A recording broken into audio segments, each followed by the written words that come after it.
Right, quick, change the overlay. Hang on. Oh, How fast was that? Nobody even noticed. Look at him trying to be profesh. Profesh. I am profesh. And like I'll subscribe. Hello, everyone. Welcome. I don't even know where I'm going with that. Welcome. And also, of course, don't forget, welcome to Warhammer Sunday, your one-stop shop for all your Sunday Warhammer nonsense. Yes, that time of the week when we all sit around and talk rubbish and insult each other and mock each other for 3 hours, and then we might just do some building while we're here. Nothing different then, mate. Yeah, just the usual nonsense. But you can join us and hang out in the chat, and we can all have a jolly good time. Because what else are you going to do on Sunday afternoon? Are you really going to go and watch like Heartbeat or something? Come on, no. Just no. I'm skipping the Grand Prix for this. Well, Grand Prix's rubbish anyway. Nobody watches that. Nobody watches. Nobody watches sports. Sports rubbish. You tell him, Si. You tell him, mate. Sports rubbish. Slap him with the proverbial wet mackerel. Nobody likes sports. Sports rubbish. Anyway, yes. Welcome to Warhammer Sunday. Before I get going, of course, let me get all the usual shenanigans and corporate nonsense out of the way.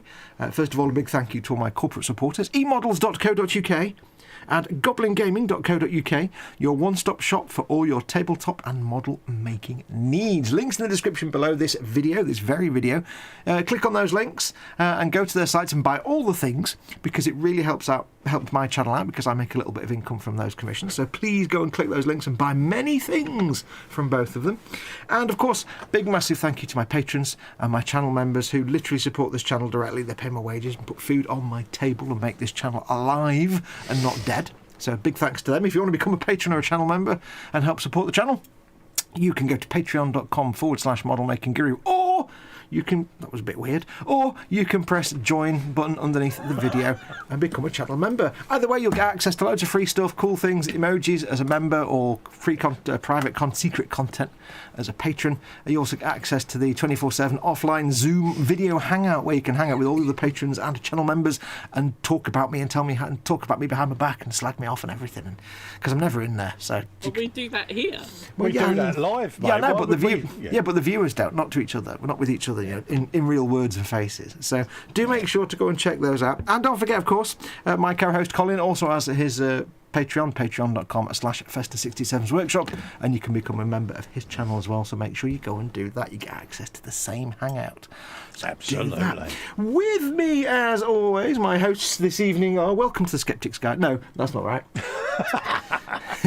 So Bob Navat, no. Yes, my co-hosts, as always, are first and foremost Colin at Festa67's workshop. Hello, Colin. Hello, gang. How are you doing? How are you doing, bud? Mate?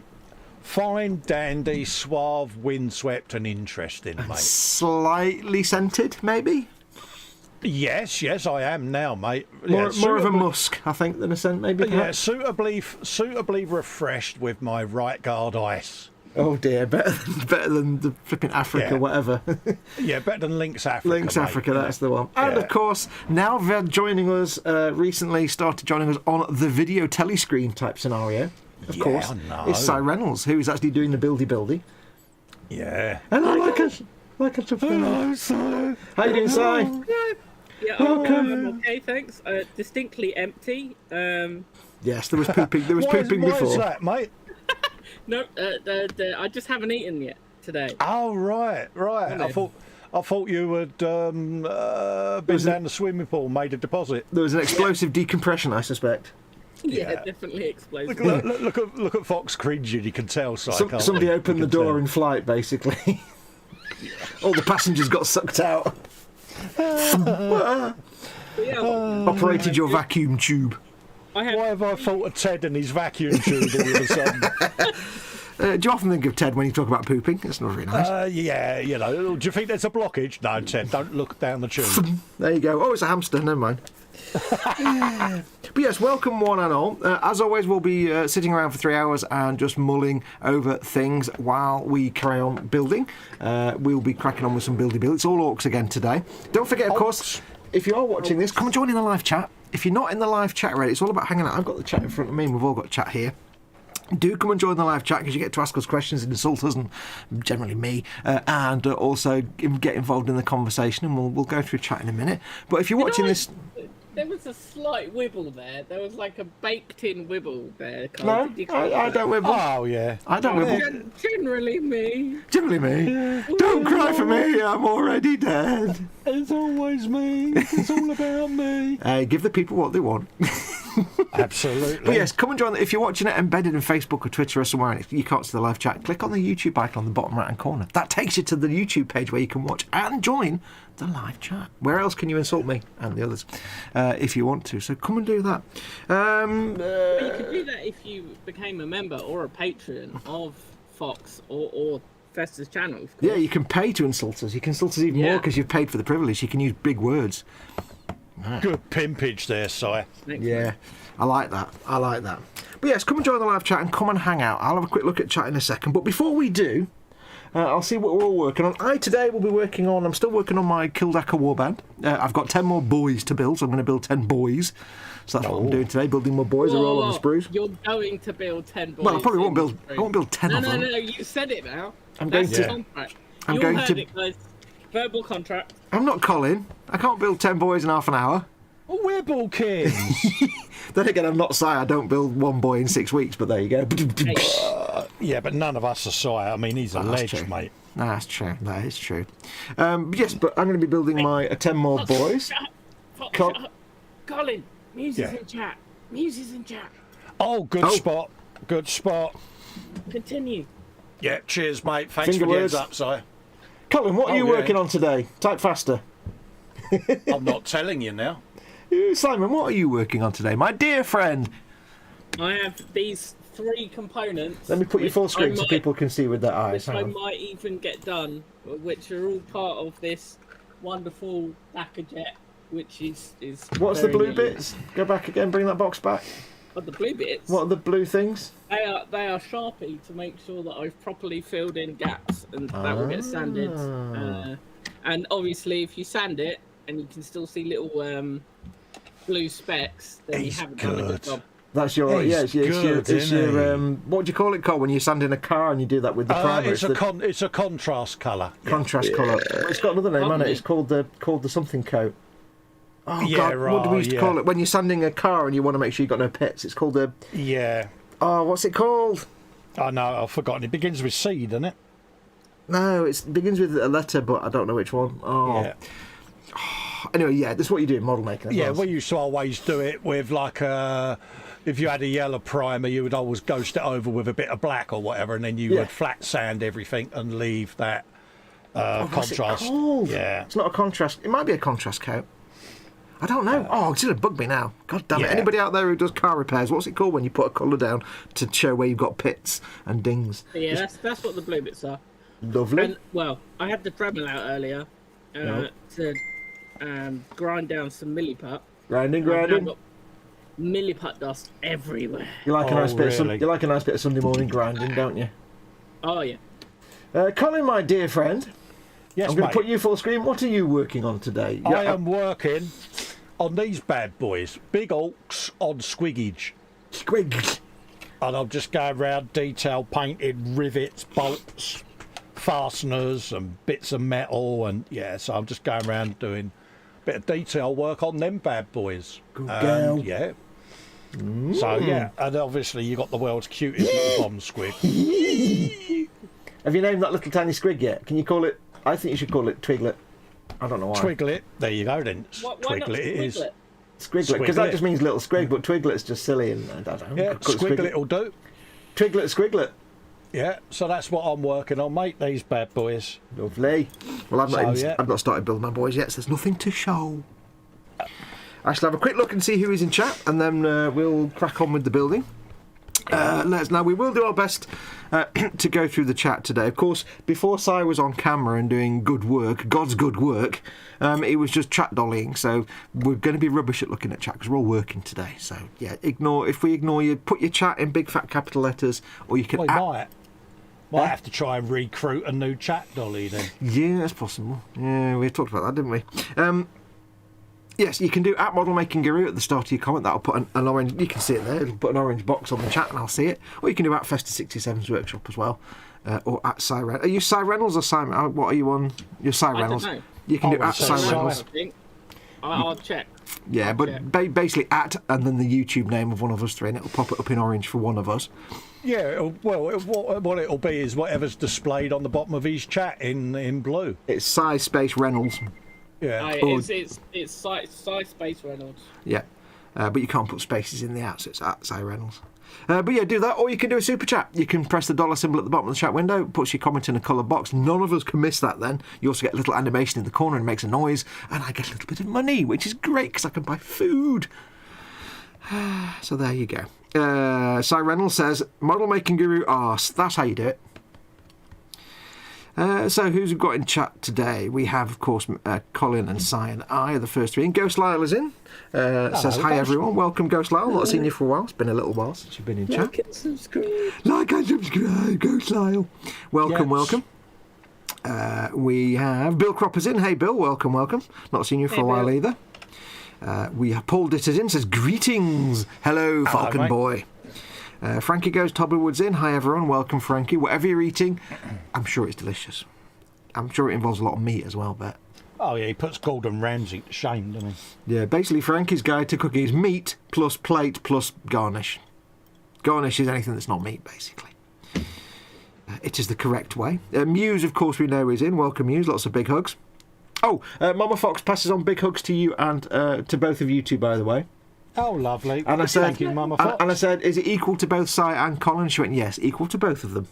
Oh, good. Which means Welcome, Si. which means Cy's getting more hugs than Ted and Chris. Yeah.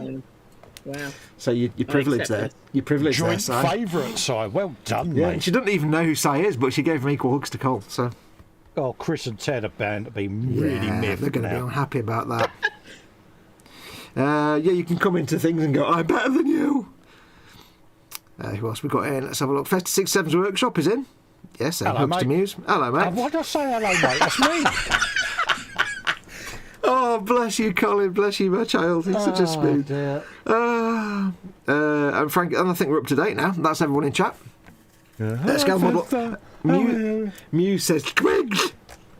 Skeggs. Everybody's saying hello to everybody. Because it's better than a dead chat, says Muse. What? Oh. Absolutely. Heartbeat, the programme for people without one, says Bill Cropper. Absolutely. I turned the telly off, Mama Fox. It's like, it's either going to be Heartbeat or Midsummer Murders or Poirot. And bearing in mind, she has it on in the background while she's reading her iPad, and it's either one of those three. And each one of them is as dead and lifeless as the rest, but she only ever goes, oh God, it's Poirot. I'm like, it's just as bad as Heartbeat and Midsummer Murders, which is also 24/7 on that channel. She's like, yeah, I know, but I don't know. Dominique Cocu says, good afternoon, I'm watching for the first time. Welcome. I'm sure you've been in Hello, chat. Dominic. I'm How sure you you've been in doing? chat before, haven't you? Or was that for the Frolics? I think he may have been in the Frolic a few times. I could be wrong. I'm suspecting Dominique might be a she, not a he, but I can't quite remember the Dominique. Yeah. If it's so, do let us know. Could be a they. But that's up to date with chat. So welcome one and all. I'm gonna have a swig of tea, and then we're gonna. Yeah, because you've got 10 boys to build, haven't you? Because that's Yeah. what you said. I'll give it about 5 minutes. Should be done. No problem. You heard this, Si. You heard this, didn't you, mate? I mean, they are push fit models. Yeah. Yeah, but this is Fox. Yeah, this is me doing. Unfortunately, I forgot there were 20 of them, so I did the instructions and scribbled them all out as I went, and now I've got to build them all again. I'm like, oh, I forgot about that. Yes, welcome one and all. I won't build. I'll probably build like 2 or 3. So anyway, how have you guys been? What have you been up to all this week? Tell me all the information in the world. I've been building the big motorbike, and I for e-models. You certainly have. Look at that. Yeah. The shiny. You can show it off Yeah. on camera if you want. I'll put you full screen. Just don't drop it. Yeah, there you go, folks. Been building the old Suzuki. Slight bit of moist going on there. Yeah. I don't even like so- motorbikes, but I'm looking at that thinking, if you can do a job Yeah, it's like that not- on the Kshatriya, what you do? Yeah, oh, you do yeah. steampunk, aren't Kshatriya you? was having bits chopped up from it yesterday, mate. Actually, So- I'll tell you what. I know you're Yeah. doing the Kshatriya as steampunk, so it won't look like that. But if you were doing any other Gundam, think of Gundam like a motorbike. Yeah. So you're always like, how do you paint a Gundam? Paint it like a motorbike. You've got the inner frame and then the fairing. The arm is the fairy. I'm going to have some leftover paint of them shades.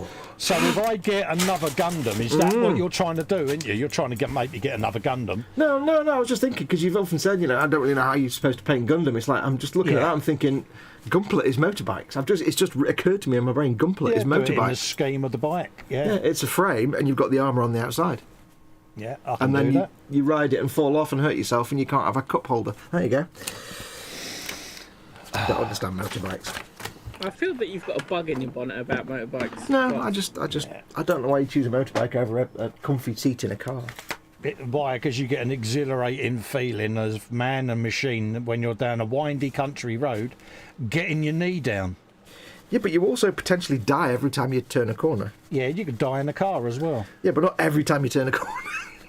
Yeah, but you can potentially die every time you take a step. Exactly. But at least if I die in a car, I'm dying in a car listening to some damn fine tune with a cup of coffee. Yeah, but you can. That's what Bluetooth headphones are for on a motorbike. You can listen to music. Yeah, I can get a lot of shopping in my car. Yeah, we don't go shopping on a motorbike. It's like, nah, sod that. You go riding on the machine. I don't have to wear special clothes. I mean, I do have to wear special clothes, but not that kind of special clothes. Not when you're out. You don't wear your special clothes. You only wear them when you're in, don't you? Yeah, that's on a Wednesday night. Give it over. Give it over. Only because I'm free on a Wednesday night. Get to work, Foxy, says Muse. Okay. Darren Edmonds says, hello, everyone. Welcome, Darren. Hello, Darren. Paul Ditter Waves. Muse says, depends on where you're driving. You can die doing anything, but there is this little thing called probability, says Paul. Yes. Yes. You can't fall off a car, let's just be honest. You're not going to fall off your car, are you? Yeah, but you can kick a motorcycle away from you in a car. 9 times out of 10, if it's a bad one, you have to get removed or extracted. Yeah, but it's not about getting squished by the bike. It's about impacting the road at 90 miles an hour. More than. Yeah, you're not going to, unless you've got some funky like beach buggy type thing with no doors and you forget to put a seatbelt, which is stupid. You're not going to fall out of your car. I don't. You might if you forget to close the door. Yeah. Yeah, but then you kind of notice that because all your shopping would fall out. Well, surely your shopping's in the boot. Don't know. Might be so much that I've got some in the front footwell and some in the boot. Because I've got a big toolbox in the boot, so I have to limit what I can. Yeah, you got a big toolbox behind the steering wheel. I see what you did there. Yeah, it was brutal, wasn't it? And the mockage begins. Harsh. Absolutely. Right, I should really build these dudes different to the other dudes I built, shouldn't I? So they're not all the same. Because it's the same. Yeah, but you won't do that because you hate modifying models. No, I mean, because you can build them as one of 2 options for most of them. Like the boss, you've got 2 options. Yeah, but not for the rest of them. Yeah, well, some of them. I think where I've got 2 options, if I can. You have 2 options for the knob and the heavy weapon. Yeah, the others aren't either. They're all. They are all mono. Oh no! Well, you get the heavy gun or the big shooter or the missile, the rocket launcher, don't you? He's an option. Well, yeah, that's what I said. Yeah, so you get him, and that's it. Yeah, I don't think he was paying attention to you. So I was too busy trying to look for my knob in the box. If you still have the sprues from those old boys that you got with your squig-off though. Yeah. Or you've got some shoulder pads lying around, just sticking the shoulder pad will give you a little bit of differentiation. Yeah, true. I can't be bothered to go and find them there. Because, that means getting off my arse and going in a different room. Yeah, no. That's not going to happen. Who was that quote from? You tried. Who was that quote from? So. I bet you don't know, do you? Right, I've got a knob here, but I don't know which knob it is. Is it the same one? Is it a different one? I've got a knob in my hand. Look at the post-it. I can do this. But it's not my knob that I need. It's the other one. Okay, so hang on. So I've got boys in this box, but I've obviously got other things. Oh, because I've got a set of knobs as well, haven't I? I forgot about that. I've got to find one knob in a box full of knobs. Right, is that the one? No. Oh, we've fallen out. Hang on. Oh, let's go back in. La la la la la la la la la la la. We're going back in. Apologies, you'll have to put up with this. StreamYard does kick me out every now and then because it's garbage. And we're back. Yay. Cheap, rubbish, Chinese StreamYard rubbish nonsense. Can't find me now. Oh, it's StreamYard's fault again, is it? Absolutely. Why are you looking for the other knob? Are you trying to see how you built that one? Yeah, I've built him with a twatty hammer and a power claw. So I'll build the other one with the shooter and the wavy hand. I've got to change my one because we built it in exactly the same manner. Yeah. Well, there's only one or two options, but you get. Oh no, there's three options. Because technically, he shouldn't have the big chopper and the power claw. Oh well, yeah, no, that's true. That's true. Well, I've built him with the power claw and the chopper, so the other one I'll build with the shooter and the hand. Because you can't have the same knob twice in a group of, I don't know. No, and there is a head option as well. Yeah, I've given him I think I gave him the horn. Yeah, I gave him the horns. My knob's got the horn, so I'll give him the other head. So I want that one. I'll tell you what I suddenly realised, I've got my giant squigoth, my gargantuan squigoth. Yeah. That I'll eventually sell when I do it. And I was thinking to myself, instead of putting in instead of including the old style knobs that come with it, why not include a modern set of boys? Include a modern set of boys, not the old boys. So you mean what I said to you like a month ago, and you were like, "Oh no, I can't do that." Yeah, no, but I was thinking about it, but then I suddenly realised the only problem with that is, of course, it's a shooting platform, and half of these guys are melee, which is so you'd have a load of orcs in the back of your squigoth that you can't do anything with. And I don't really want to buy like 3 or 4 sets of boys just to have them all having shooters. If you see what I mean. I do see what you mean. Although having said that, they've all got shooters in the hand. All these guys. But they've all got sluggers, yeah. Yeah, they've all got. Yeah, it's not ideal. Yeah, they've all got sluggers apart from the big shoot. Yeah, there's one shooter and one big shooter. So it's like. So I can't really do that because. Well, there's 3 shooters per unit of the new boys. Yeah, well, and then obviously the big shooter. Well, I've got them there. You've got the shooter. He's got a. Does that count as a shooter? The sort of machine gun looking. That's a shooter. So there's 3 shooters, one big shooter, and one. And also 5 sluggers. I think if I recall correctly, 2 out of the 3 boys with shooters, they look like they're running, which would make no sense. Yeah, they are. They're legging it. So it probably wouldn't work. I'll have to stick with the old boys that I've already built. But I might. I don't know because I've undecided if I want to like permanently attach them into it, like glue them in. I mean, we're calling them old boys, but realistically, you can still buy them from GW. So it's not like it's a discontinued kit. Yeah, it's the old style boys. So old style boys. I say it's the old boy network. I would hesitate. I would hesitate about the new boys anyway because I'm pretty certain in terms of sales they probably still sell more of the 20-year-old kit than the new kit. Yeah, for the reasons we've discussed before, which are kind of dumb. I've got a random base there. Yeah, she's probably right. Well, they might even bring new ones out, you never know, that account for everybody's griping. Well, it would be my hope that...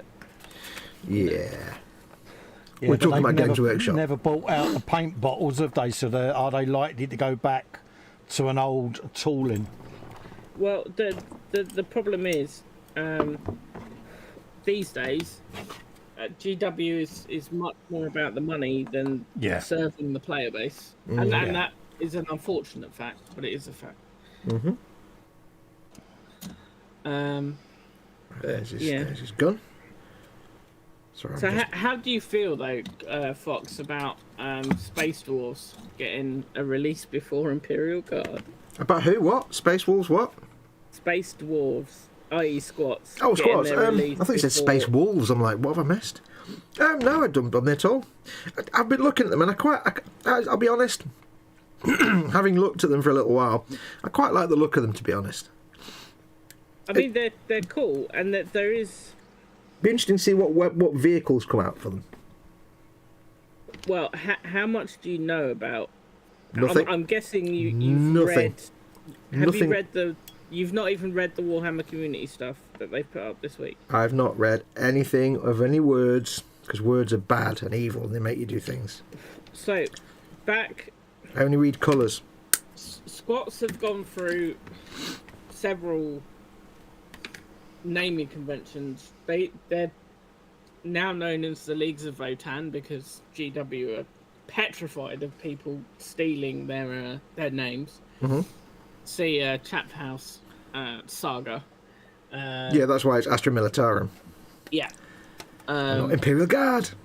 But so Squats were about for 40k for a while. They were about as Space Dwarves and then Squats. And then there used to be a specialist game called Epic. And Epic was... That was super large scale, wasn't it? Massive scale, where you get little tiny... Is that the one where you do feel like massive battles, massive units, and it's all like tiny things like... Yeah. And two inch tall Titan Imperators and stuff. A Titan would be about the same size as a bottle of Vallejo paint. Yeah, it's a bit like Adeptus. It's like the Titanicus, but even smaller models. Yeah. It's all about fielding massive numbers of units, like Baneblades that big. Yeah, so it was kind of, in a way, it was a very early incantation of what they wanted to do with 40k. A bit like, obviously now you can play massive games of Apocalypse, but back in those days, there just wasn't the tech to do it, and obviously all of the models were white metal, so to lug around an army big enough to play a game of what we now know as Apocalypse, well, you'd need a van. Yeah. But Epic was cool, and Squats in Epic, they had some really cool vehicles. Mm-hmm. They had like a land train. Oh yeah. In fact, wasn't there a lot of the bad? What was it called? Not the Badlands. That that Necromunda thing they touted in the last few months, out of the desert wastes of whatever. I don't really care. No, the Games Workshop one. It's part of the Necromunda. It's like a little. What the new one? They recently revealed. What's it called? I have no idea because it doesn't interest me. But no, it's. Anyway, it's like Necromunda. It's like little factions in the deserty bit. I'm sure in some of the artwork of that it had like big land train trucks with like loads and loads of wheels and stuff. Well, maybe, but really. But that's Necromunda. GW has only gone that route because they've seen the popularity of Gaslands, they know the popularity of Mad Max, and they want to try and make some money on it. but the problem they've got is they've released a set with like 5 dudes and like 2 motorbikes, and that's it. Yeah, but it will sell because it's got the rule set in it. Yeah, but that's what gets me on that thing, right? It says vehicular combat, and it's like in the waist. It's like, yeah, but you've got 2 motorbikes. That's it. That's not really vehicular combat when it's two motorbikes and a couple of. But then a month after that, you'll get all of the vehicles for the other factions. Oh, well, are they going to release that, do you think? I thought that was it. I thought it was like literally like the 10-man set with a couple of bikes, and that's your lot. There you go. They said in the... So I watched that Adepticon reveal live. Yes. Because I thought they were going to reveal a lot more than they did. It was very underwhelming. I had no interest in anything they mentioned. It was like, really? No, it was. And, well... I thought they were going to reveal a lot more about Horus Heresy than they did. Yeah. But anyway. So they said there will be support for all the other gangs in the form of vehicles in the coming months. Okay, that makes sense then. And obviously they've brought in the lore, the new faction that looked like a mixture between Tusken Raiders and... bandits from Fallout. Yeah. Fallout bandits and Borderlands bandits. They've been in the Necromunda lore for since its inception, so it was a good chance for them to introduce those. But so the land train, it used to be it was a modular vehicle for Epic, and the engine always had like a massive like Titan scale mortar on the front of it, and cool. Battle cannons, and then you could equip it with different cars. You could have cars which had essentially nukes on the back of it. Oh, cool. So they're a bit OP, these space dwarves, were they? Well, no. What you've got to think of is Epic was essentially Titan scale. Yeah, true. So, like the land train was the squat's equivalent of a Titan.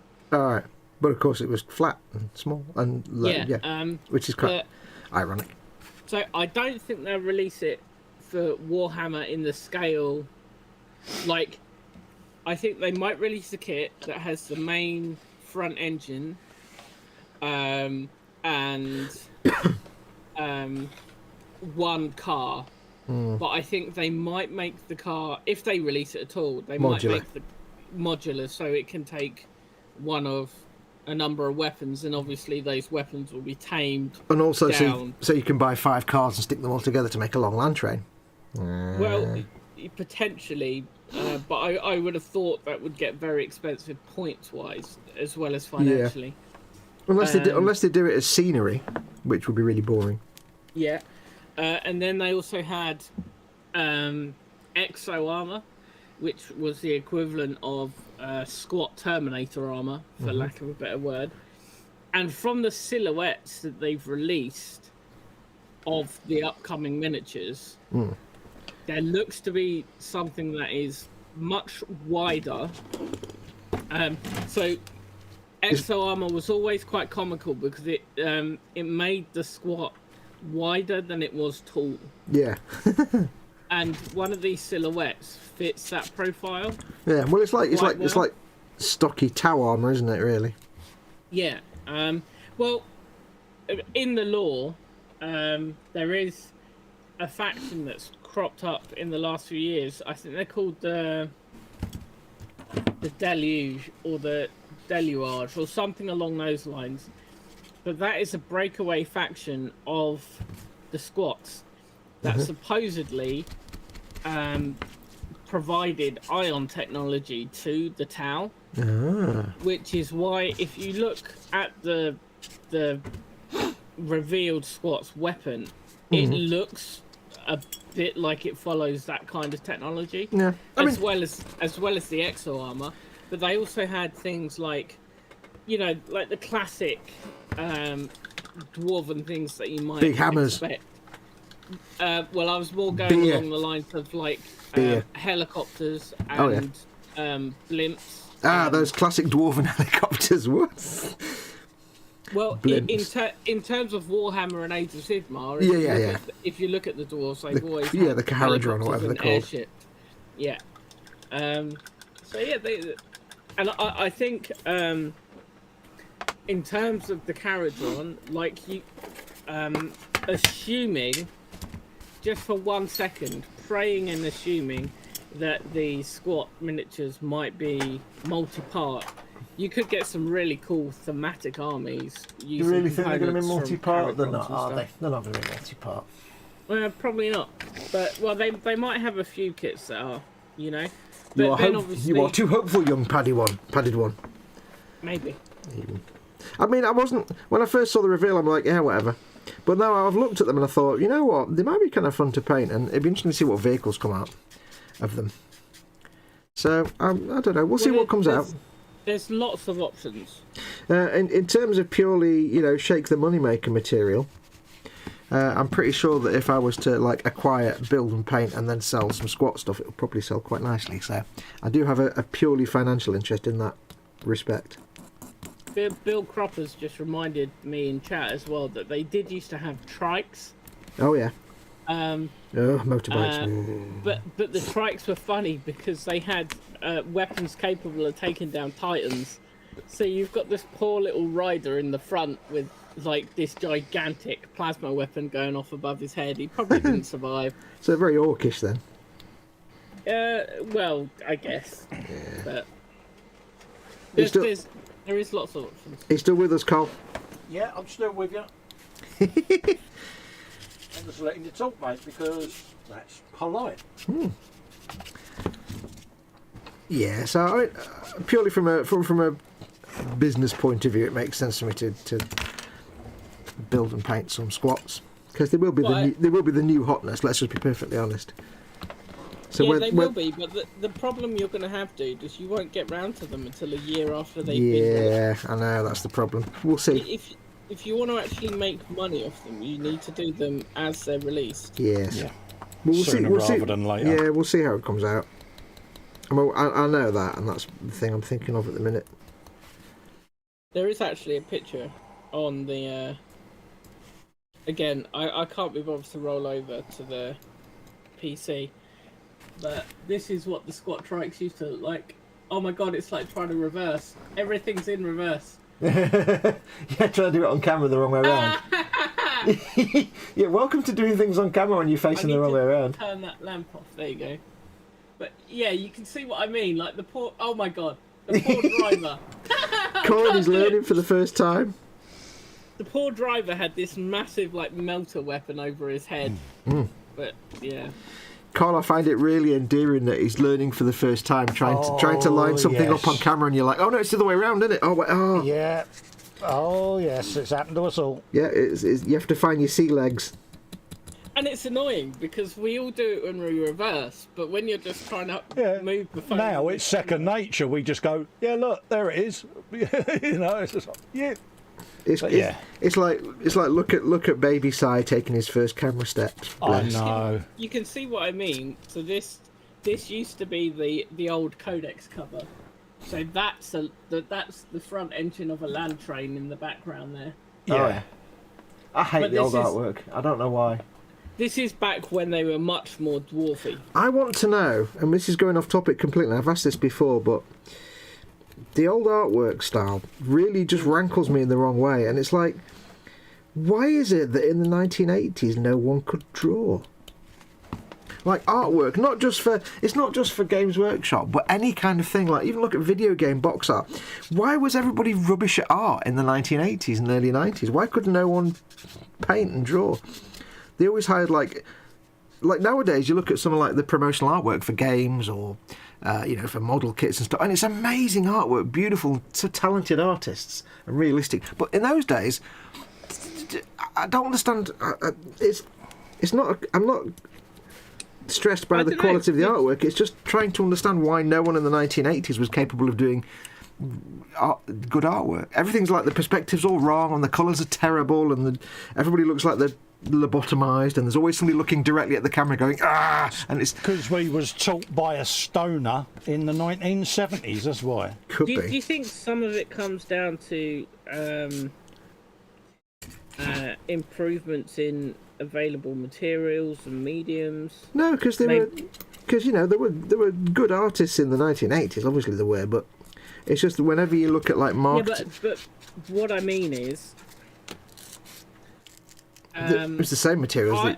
Apart from doing it on computer, because that didn't exist. I'm mainly talking about the medium of digital art. Well, personally, I find digital drawing much easier than pencil and paper. Yeah. And I wonder if a lot more people find their art legs, for lack of a better phrase. Yeah. I don't know. Through a digital medium. Because if you look at a lot of that old GW stuff where it's all bright primary colours and poorly painted, it's all airbrush. A lot of it's airbrush and paint and brush work. There's no digital, obviously, but it's not that. It's not that. It's the fact that just look at the old the first Necromunda box. It's like there's always everybody's got their arm out at 90 degrees. And they're all firing in completely, utterly random directions that mean no sense whatsoever. And they're all just looking all over the place. There's always one guy looking at the camera. And it's like, everything's... I don't know, it's just...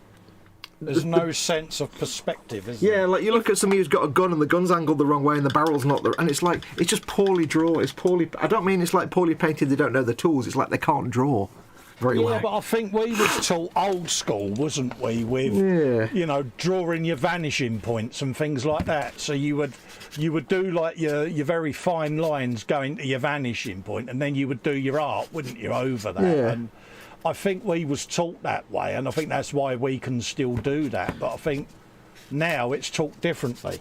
Well, I don't know, because I mean that's right, and that's the way that's just the way you teach art, but yeah, it's just something about the old 80s and 90s Games Workshop style, and look at box art for games. It's just it's like Mega Man. It's like the Mega Man game, the original Mega Man game that was supposed to be the worst box art ever done, and some guy did it in one day.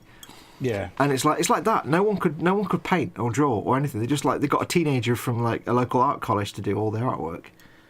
And there's something about that old GW art that just makes me go, oh no, because like now you get these like picture of a space marine or a whatever, and it's like this beautiful realistic rendering. There's not necessarily realistic, but the metal looks like metal. There's smoke. There's light and dark and atmosphere, and it's just amazing. Like the stuff you get in posters when you buy a kit, and you sometimes get a poster of like an Imperial Knight or a Space Marine or something.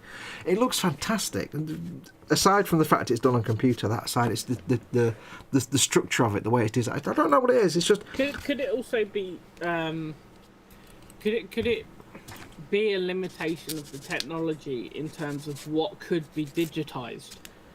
Well, no, because this was this was before digitising, wasn't it? I forget. This was literally 1980s. They'd literally draw it with paint and ink and drawing and card and paper stock, and then they'd photograph it. And my brother used to work in reprographics, and not a problem. So you're telling me that this cover this is not scanned, this was photographed? Yeah, if that was done in the 1980s, early 90s, the artist would have painted it using whatever mediums. The production team would have then photographed it, and that would be then put into print for boxes and materials. That's how it was done in those days. Before, in the late 80s, early 90s, there was some computerized publishing. It was very early infancy, though. Yeah, but it was vastly expensive, and you could get high quality stuff, but it was vastly expensive, so they wouldn't use that. But it was literally, photographic plates and stuff. My brother used to work in reprographics in the 80s, and that was like, they would take a photograph and they convert it to dots and lines and halftone for print in adverts. Yeah. And it was all photographic techniques, so. And then towards the end of it, they started using computers for like typesetting and stuff. But no, it's not that. It's literally the talent of the artist and it's like I said, it's not just GW. It's what I call the Mega Man thing. It's just, for some reason, artwork and merchandising art in those days was terrible. I don't know what it is. It's almost like the entire world of people that did artwork for boxes of things were like populated by everybody that then went to work for Revell designing human figures. Yeah, SWAT guy springs to mind. Yeah, people who've never actually understood how a human body looks or works. It's very. Do you think it could be a combination though of following a brief and potentially not being as talented as artists today for whatever reason, or? I think there were talented artists at that time. It's just bizarre that even if you've got a brief and a deadline, that doesn't mean that you suddenly lose the ability to draw a human that looks like a human or draw some. It's the perspective. It's the way everybody was, and the GW specifically. It was the way everybody was posed. They only had a small tranche of artists. There's just something about the style. I completely understand what you mean. I'm just trying to. Personally get a grasp on it. No, I can't. It's almost like nowadays they have professional artists that do all their artwork, but back in the 80s and 90s they got a load of A-level students who liked to draw 2000 AD characters and said, right, design, do our artwork for us, please. Yeah. Like a load of 17-year-olds who all they ever drew was Judge Dredd and Spider-Man. Right, can you draw all these Space Marines? Okay, there you go. I don't know.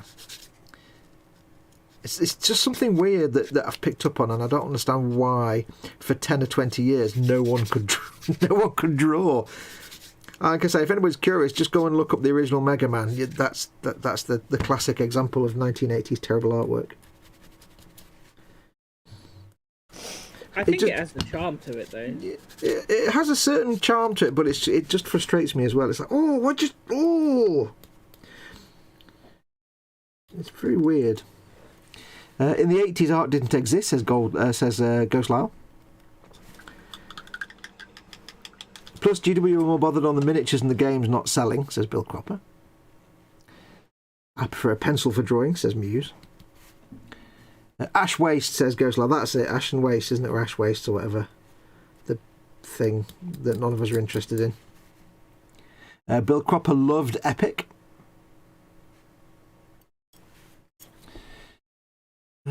I play Epic Heresy, which uses the Epic 40k rules Heresy equivalent miniatures, says Ron Wheeler. Hey Ron, welcome.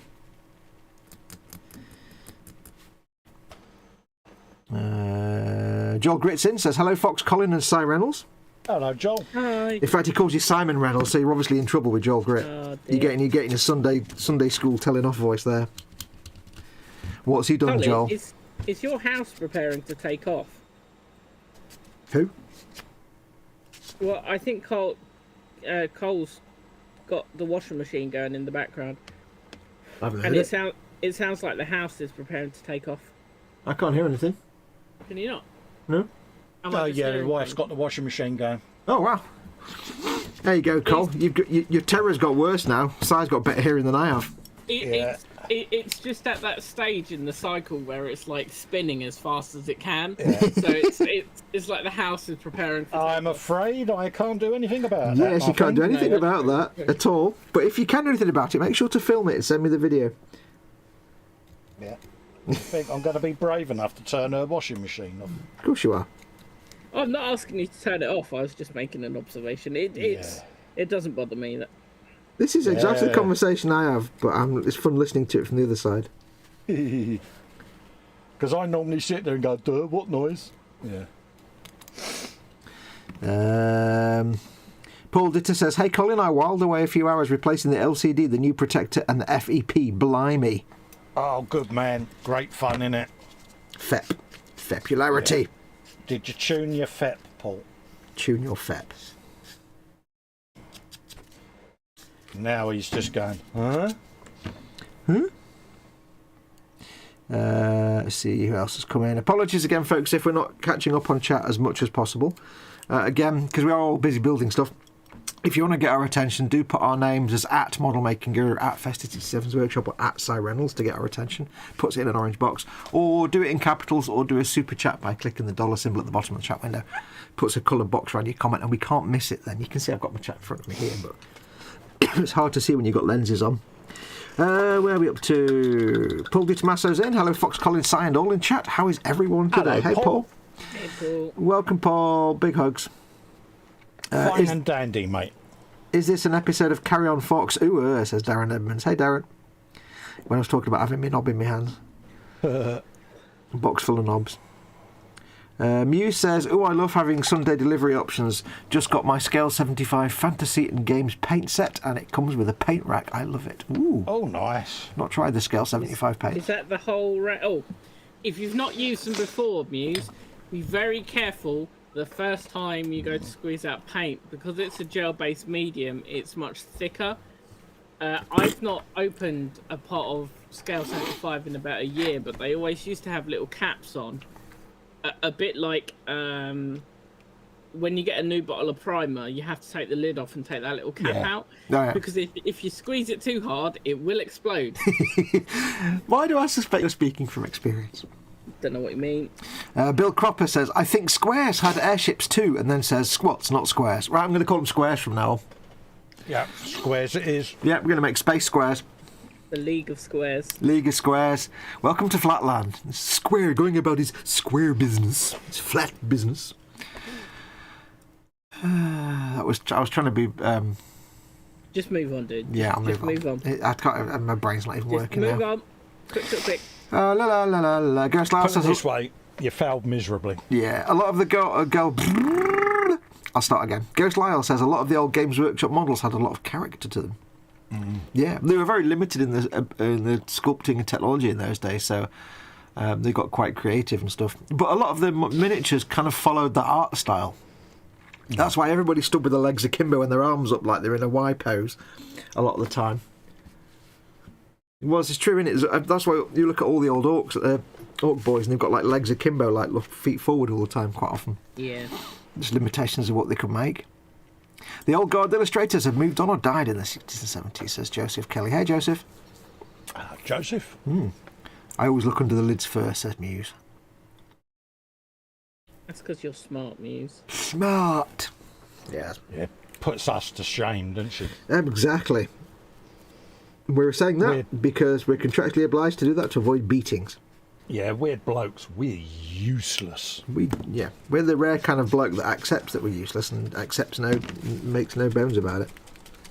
Well, it's a fairly well-known construct of life anyway that women are generally more. I'm just gonna carefully prepare myself to run at this while you get ready with this sentence. No. Yeah. No. So they're generally just more. I don't know even how to put it. They're Sensible. much more likely to like read an instruction manual instead of just trying to bosh it and then try and find the instruction manual that they binned like 2 hours ago. But yeah. That was a lot of words when you could have just said men are idiots. Yeah. Well, yeah. This is the abbreviated way of saying it. We're all idiots. I guess. Okay, I guess. I didn't really want to call myself an idiot. Like and subscribe. You're a bloke. You have to call yourself an idiot.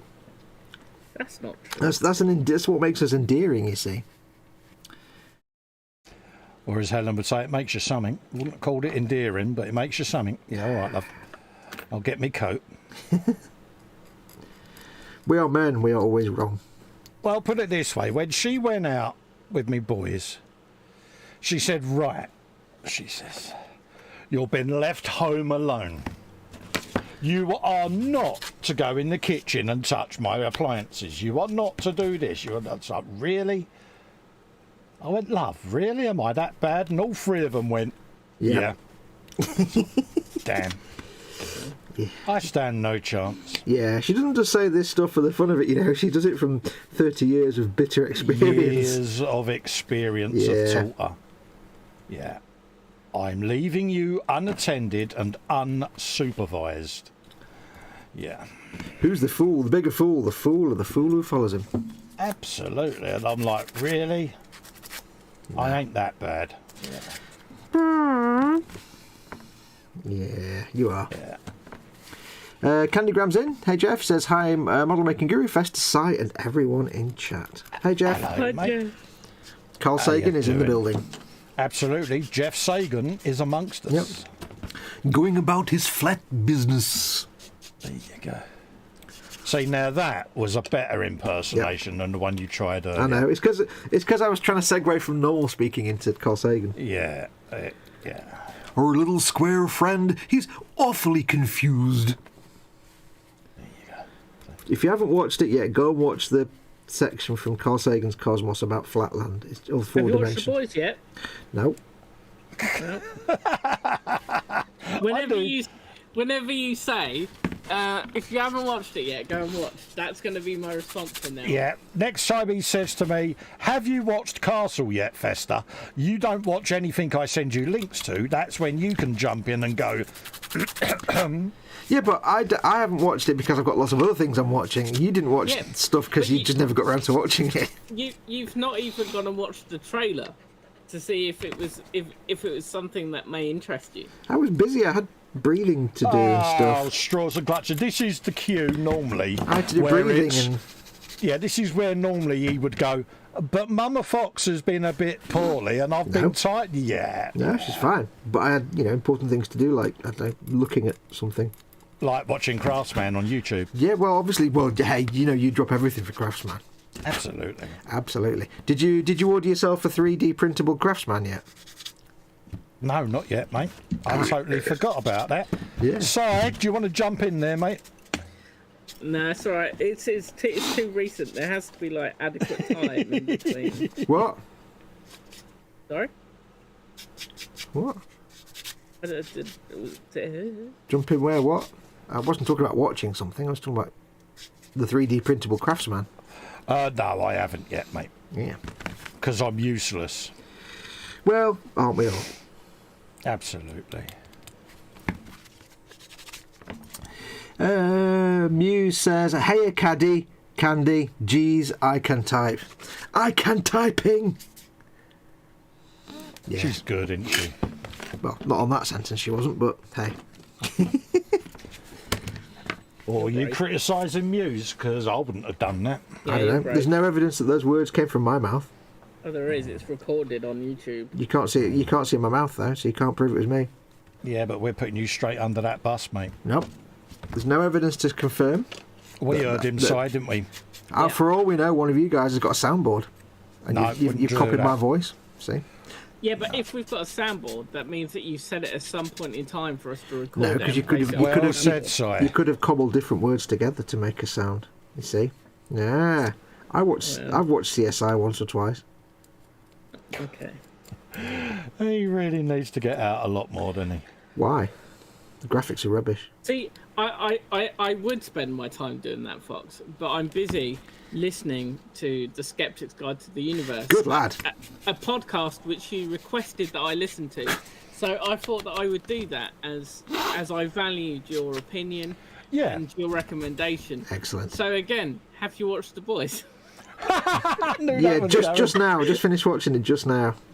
Well, Yeah, there will be a questionnaire on this. Yeah, one question. Have you watched The Boys? Yeah. Question 1, name. Question 2, have you watched The Boys? Question 3, sorry, what was your name again?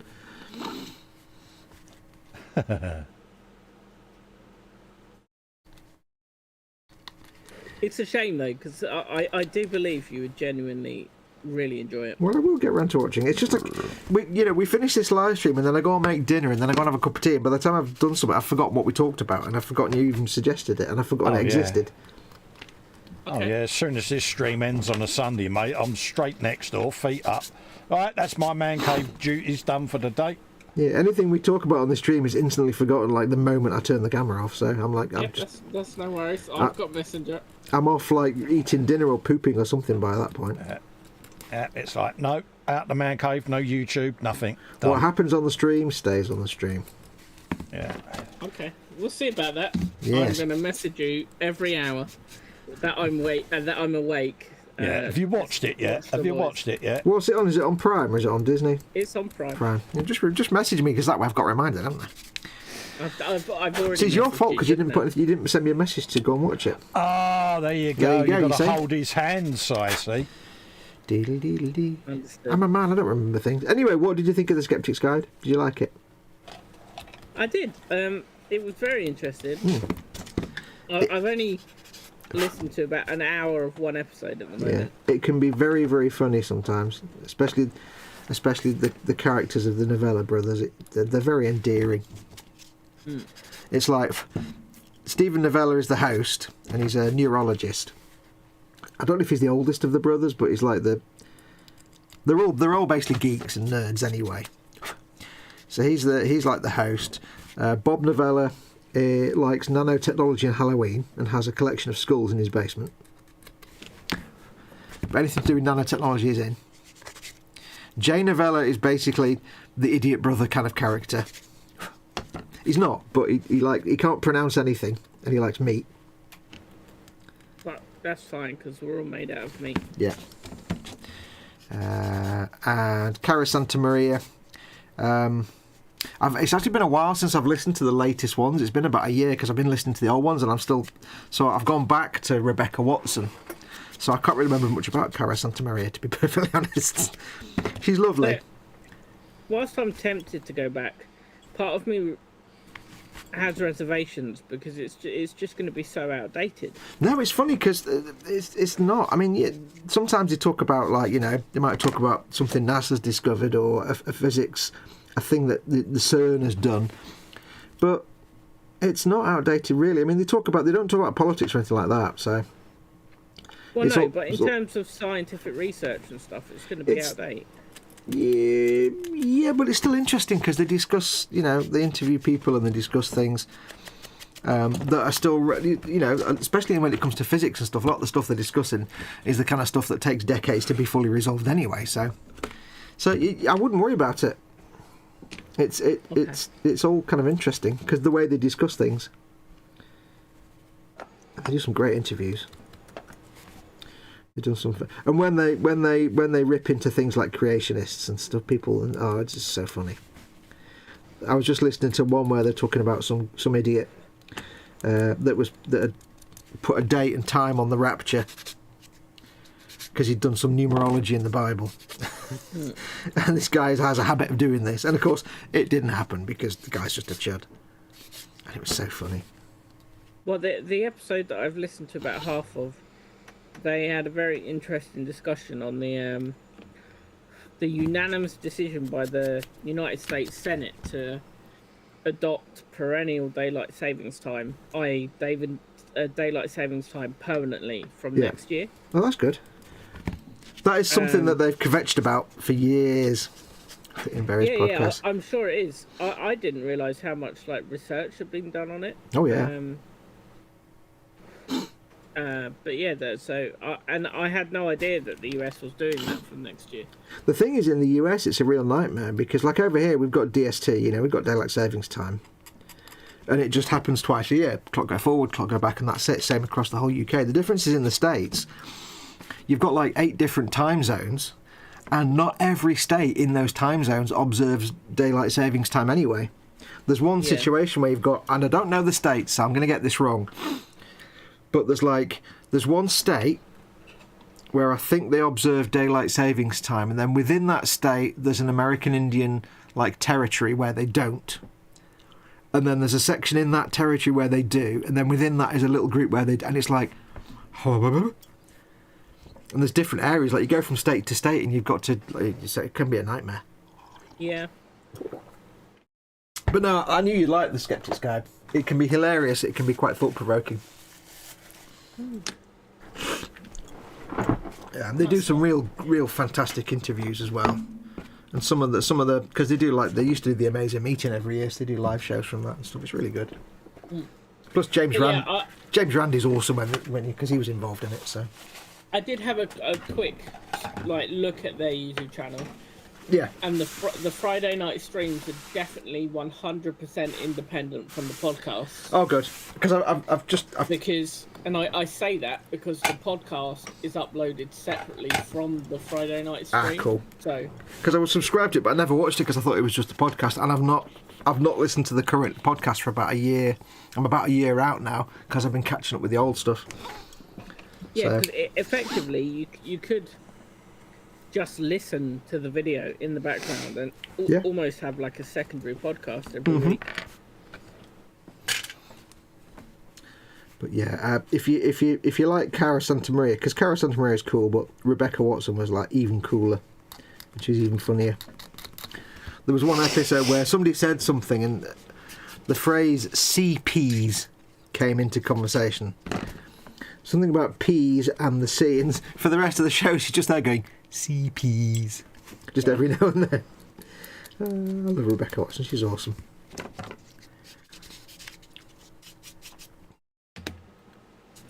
That was a good show. What are you doing, Carl? What are you doing? I am painting a bit of a squiggage, mate. Ooh. Squiggage. And listening intently to your conversation. Are you painting tasteful bits or Rudy bits? Tasteful bits, mate. Yeah, just doing a bit of highlight and low light. Ooh. Now, I Here we go. I shouldn't say I'm instantly panicked now, but the moment you started laughing halfway through what you were saying, I'm like, oh God, where are we going with this? Remember, I depend on YouTube for my income, but carry on. I really shouldn't. Go on. I dread to think where he's going. I don't like it when Si starts saying a word and starts laughing halfway through. Yeah. You know it's not going to end well for some of us, for one of us. And now are you going to glaze in poop stains around the poop shoots, Carl? Do you know, that might be a good idea, sir. That would be, yeah. Do you know what I've got in my head now is that famous video of the pig that poops. Well, the thing is, they got to poop, didn't they? Everything poops. Yeah. I don't know if you know the photograph or the video that I mean. No, it was something you've asked me to watch. No, it was somebody being interviewed about something on a programme, and there's a pig in the background that poops, but unfortunately it also has rather large orbs, let's say. Oh, yeah. And so what comes out doesn't go anywhere apart from it just sits there. Oh, dear. On top of the gentleman's parts. Yeah. The real question is, what colour would squig poop be? Well, it depends what they've eaten, doesn't it? What have they eaten? Well, if they've eaten loads of grots, would it be green? Because they're mostly fungus. You'd have to assume so. If you ate mushrooms all day, what colour would your poop be? Here's another question. Why do orcs have nipples? Yeah. Wait, do they have nipples? Yeah, if you look at the beast snagger orcs, they've got nipples. Have they? If look at one of the riders of your squid hog rudders, Cole, and they've all got yeah. Look, he's got a tit. Hang on, let me zoom in. Nipples only really have one purpose, and that's to lactate. So, Well, having said that though, that's the same argument as why do men have them. But we know why men have them. But then again, there's no male or female in, and they don't lactate. So yeah, it's a more valid question. Pardon me. But yeah, you know, is orc milk a thing? I don't know. From what I believe. So would that be mork? So what I did there. Yeah, I guess it would be. Oh. From what I believe, Muse, DST is stopping next year. It's been unanimously voted for by the Senate. Which is good. I wish we could get the same here because I always forget. It's not the end of the world, but I think what they've decided to do is just stick it to summer, so we get the longer hours in summer, and yeah, you get shorter hours in winter, but you're not having to fart about. They discussed that for about 15 minutes, of which each of the presenters would prefer, and I personally would prefer. I hate going to work and coming home from work in the dark. Yeah. So I personally would prefer for it to get lighter earlier and darker earlier. The counter argument was that activities that you may do after work may be restricted because it's obviously going to be evening, but swings and roundabouts. I think like I say in the US though, it is more of a. It's partly a practical thing. They'll have talked about it on the show, but it's a safety thing as well because. You know, it does have an effect on people, and especially in the US, if somebody routinely goes from state to state on their daily commute or whatever, imagine you're going through a DST zone every day, and if you're in one state that observes it and one that doesn't, it'd be a nightmare. And it causes problems with, like, shipping and air traffic and stuff as well, so... And I think, I've not heard that show, but I know when they discussed it before, it does cost the US billions of dollars every year in something or other. Well, they were also saying that, like, there are people in the world that have, they've had, like, health-based emergencies because of the time change and their body just doesn't adjust. Yeah. So it's a big thing. Yeah. It is. Well, there are people that have that seasonal disorder, don't there? SAD, seasonal affective disorder. Yeah. I mean, they say it is something they've discussed many times on the show before, and they've often said, you know, we should just get rid of it, end the show. So it's it's interesting that they're now doing that. It's cool. Well, supposedly, Muse does say in chat that they've tried to stop it before, but for whatever reason it. Yeah. Hello, Mama Foxx. Hey, Mama Foxx. Internet says hello. She says hello, interwebs. No. Bless her. Make yourself a cup of tea. She'll pretend she didn't hear that. Yeah.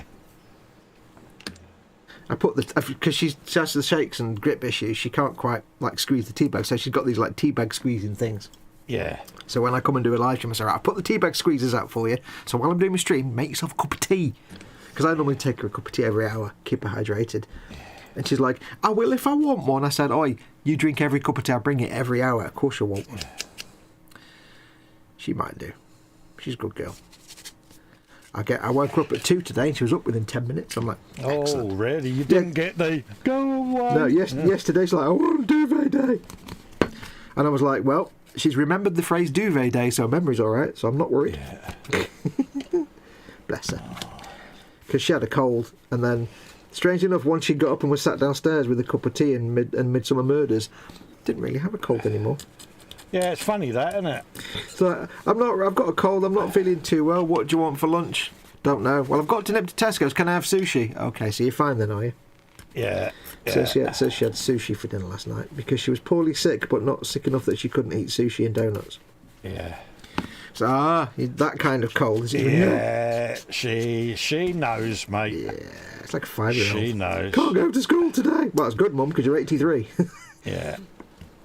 Yeah, so I'll have him running around after me all day. Don't you worry about that. Yeah. Well, she's having haddock risotto tonight for tea.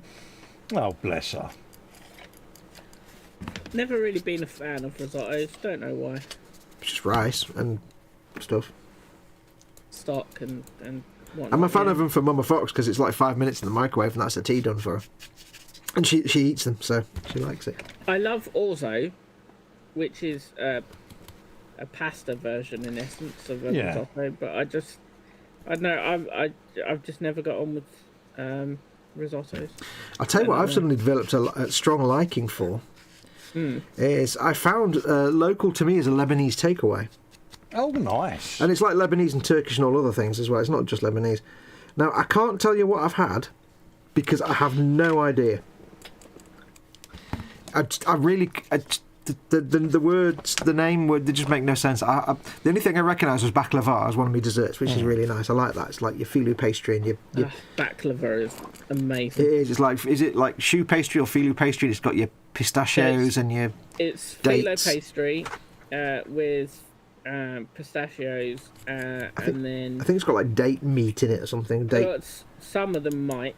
Yeah, you know, for the sticky bits. No, traditionally the sticky bits is just a hell of a lot of sugar syrup. Yeah, there's that as well. Like a hell of a lot. I do of like sugar baklava. syrup. So I had some of that, and there was some of the other stuff, which I can't remember what it's called, but the Asian version would be barfi, which is like the little block of, almost like a block of solid dry yogurt, but that's got a sweet taste, and it had pistachio in it as well. But I don't know what it's called in Lebanese. The East Asian equivalent, the Asian equivalent would be like barfi, which is really nice. Not had it. But the main course, I don't know what it was. I can't tell you because I can't remember what it's called. It was lamb and big chunks of aubergine and rice, and it's like kind of rice that's every flake just falls away from every other flake of rice grain, not like sticky rice, but like long grain rice in like a tomatoey sauce. And then I got a starter, which was these 6 long lamb sausages. So I chopped them up and put them in with it. Really nice. Really nice. But that's the problem, because I found them on Just Eat or whatever, and it was like local to you, delivers in Hart. I'm like, I'll give this a try because I like lamb. Lamb's a good meat. I fancied lamb because I'm reluctant toward anything beef from takeout because you never know what you're going to get. Sometimes it's really minging and horrible, but lamb you can never go wrong. So I got the menu up and it's like, there's no pictures. So it's just a long list of words that make no sense to me, and I'm like, I'm going to have to stick to the ones that actually have minimal descriptions. Some of them say nothing, and it's like, well, there's no way I can order that. I don't know what it is. But some of them have, and this one just said lamb and aubergine in a mile. I'm like, okay, that sounds good. It's really nice. A couple of pita breads and these 2 little pots of sauce, which I don't know what they were, but they were really nice. Slightly spicy, but very tomatoey. Ooh, delicious. Oh, washing machine's finished. Ooh. God, he's got good hearing. Yeah, I know. He's better than me. I can't even hear it. And I cleaned my earpiece out. I cleaned my earpiece out as well before we went live. I just heard beep, beep, beep. Pew. I am not going to go and investigate the beepage because that would mean being unsupervised in the kitchen. I think you should. When you go out for your walk, I think you should go and check it because it could be the smoke alarm. Yeah, but you know what I mean? realistically, if the kitchen is flooded, It could be the microwave. It's not your fault, Cole, because you weren't allowed in the kitchen. You know, that's a damn good valid point. Now, That, what you say is, I heard this beep, and I thought it might be a Rustler's burger that you put in on a timer for me to eat. So I thought I better go and get it because I need to eat it now. But Cole doesn't have Rustler's burgers anymore. He's being a good lad. Yeah, but he might have forgotten that while he was, heard the beep. No, It might have been good. Might have been an instinctive gut reaction. Well, Colin might have forgot it, but I highly doubt H is even buying them anymore. There's an entire stone less of Festa now. Ooh, Yeah. jolly good. Good girl. Good girl. I think there's a stone less of Sire after earlier. I mean, Jesus. Yeah. Steady, Neris. Let's have a look at chat anyway. What's chat doing? Where are we up to? Because I've not been looking at it. Just the recording, Fox. Put it on a post-it note, Foxy. That's me watching the boys. Arizona doesn't use DST, but the Navajo Nation, which is in the state, does. Yep. Hawaii also doesn't use DST. It's all stupid and needs to stop. Yeah, I remember watching a CCP Grey video about it, and there's like literally one state where you've got like several chunks of the state use daylight savings and several don't, and some of those are inside other ones. It's like so confusing in some states. Well, we were supposed to have been getting rid of it years ago, but it never happened in the end, did it, in the UK? There's usually some part of the business community decides against it or something, or I don't know. Wasn't it the farmers? I think it's all the Daily Mail readers saying, I don't want my child going to school in the dark. What, in the back of your Range Rover when you drive them to school in your Chelsea tractor? Shut up. Daily Mail readers. You're not real people. Wibbлекins. Well, no, it's Daily Mail readers. They don't count as people. Darren Edmonds says, I was wondering about DST in America. I can see how it will benefit some northern states, but I can see how it wouldn't the southern. Muse says, I could live in Alaska where it's dark most of the year. Candygram's going to make it up and use his own personal time zone. My personal time zone is either sleep time or beer time or food time. There you go. Yeah, I like your thinking. But I have 3 time zones all at the same time. It's always beer time, food time and sleep time. It did matter when there was no electric light and all that, but all that to put it's really a bother, says Muse, and says hello to Mama Fox. And baklava, yum. It's milk cake, Foxy, that's the one. It's like dry ras malai, if you know what ras malai is. I love ras malai.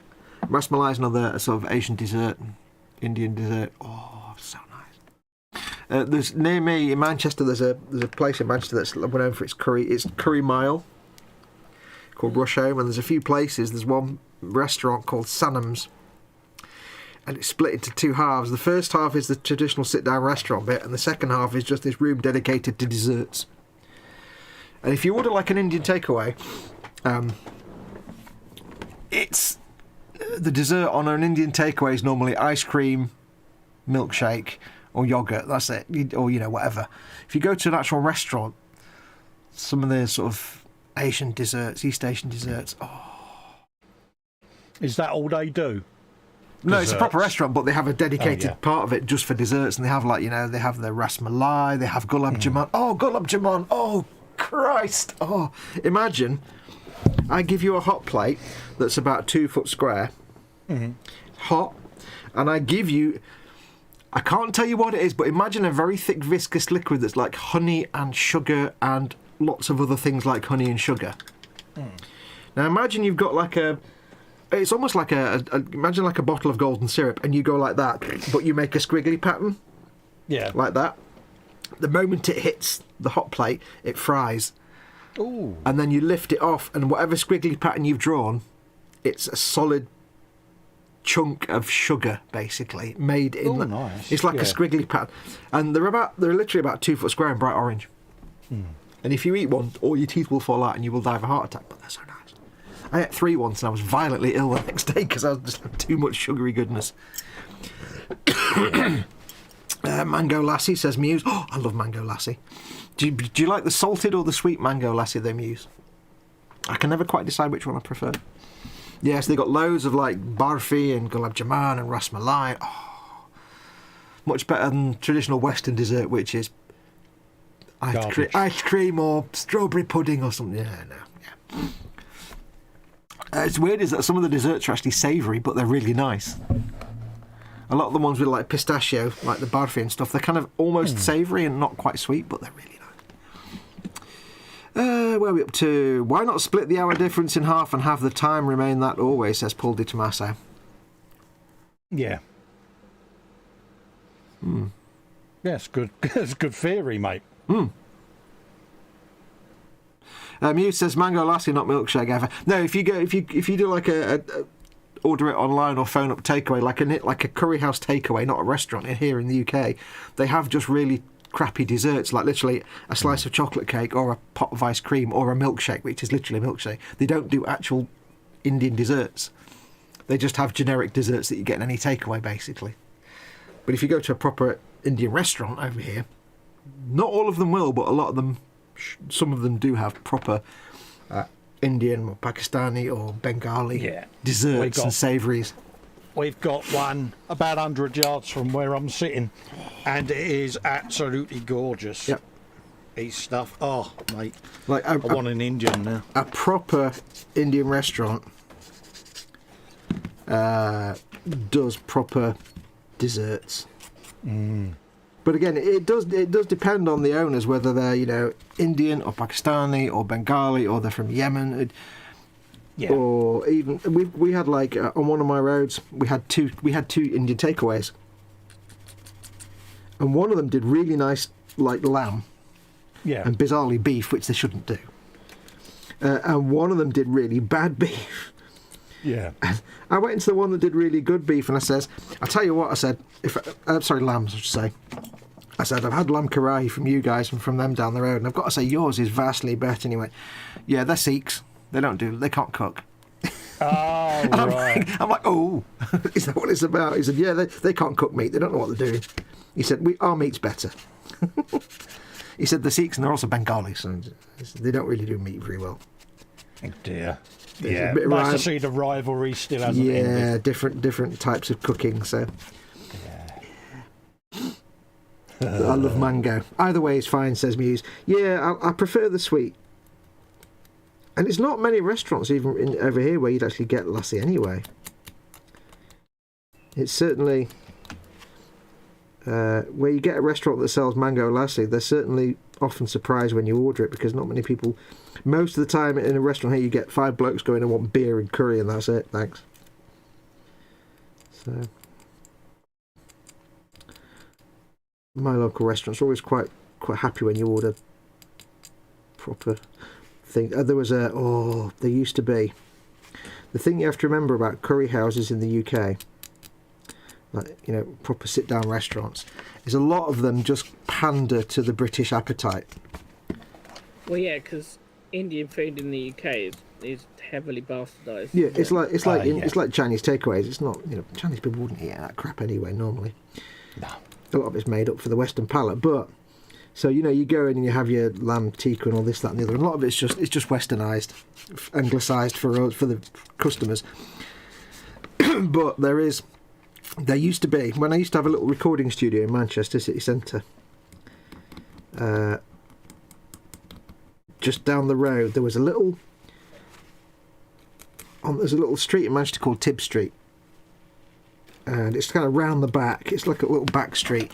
And along Tib Street at the time, going back 25 years, there were a lot of Asian traders that sold things like materials and cloth and fabrics and stuff like that. Yeah, a bit like Brick Lane, yeah. Yeah, and they were traders who sold it to the trade. So they sold lots of materials for things like saris and costumes and things like that. Yeah. Lots of the only people that would go to them are other, people in that business. Yeah, the rat trade. Yeah, so it was a little sort of Indian community, little Asian community, without being an Asian community. So just a few doors down from them was a little sort of, almost like a diner. Yeah. They had like 2 or 3 tables and a little thing at the front, and it was literally like a go in and get some quickly made food. It was just like a cup of tea and stuff. But they sold like curries, but because their trade was all the traders from around them, it was proper curry, not anglicised white man's chicken tikka masala. Yeah. He said, no, this was like you get a plate of rice with chicken with a spine in it. Yeah. It's like, here's a chicken, it's got vertebrae. Yeah? Yeah. Or you get, like, if you got like a lamb curry, it was exactly the same thing, basic rice, basic curry sauce, lamb with bone in it. Yeah. But because I knew a few Asian people at the time, and one of my friends, former girlfriends at the time, her mum made the best curries. She taught me about, if you get a bone, like a lamb or a bone or something, to suck the marrow out. It's called bongo. You suck the marrow out. So I ordered this lamb curry in this little restaurant the first time I went in. I was with a few people, and he brought this lamb curry. I said, "Oh, it's got bones in it.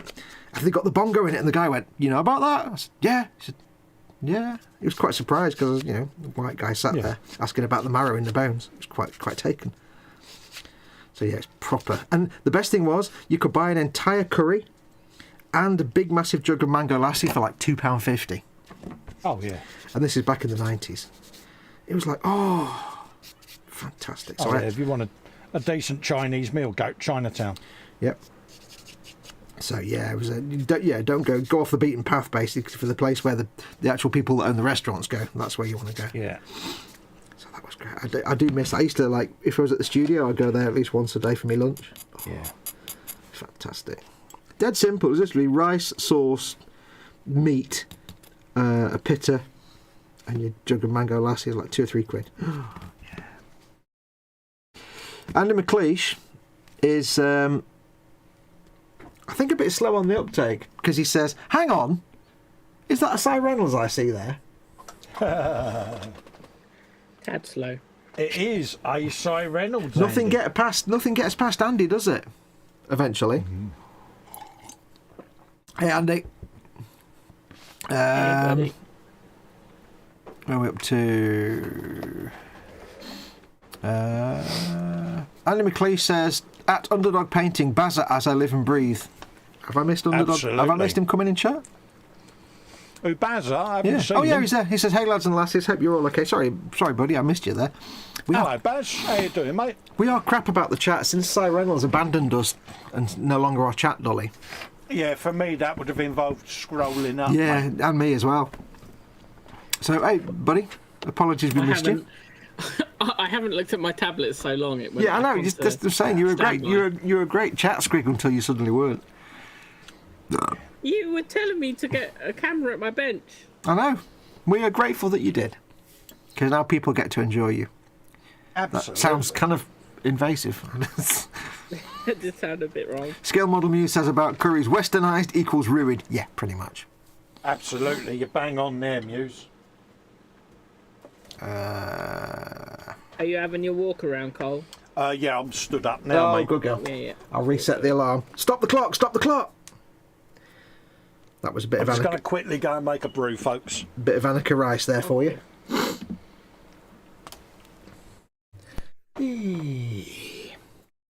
So yeah, now Oh, really. wait, he's gone to make a brew. Oh, he's entering the kitchen. He's going to be in Oh, trouble. he'll be near the wash. Oh, I think he's allowed to. He's allowed to touch the kettle. That's the one sort of. Oh, he's permitted. That's the one crossover point. Fair enough. But I do have video evidence of him touching buttons. Yeah. But because I said to him, "Go and touch the buttons and film it." Okay. And then send me the film. Okay. And you know when you realise something after the fact. Yep. So what are you building? How's your building going? Let's have a zoom on you and see what you're doing. Don't zoom on me. I've been cleaning up the same rocket for an hour. Have you? Yeah. Ooh, yeah. But let's see Well, that we done- rocket. Let's see that clean rocket goodness.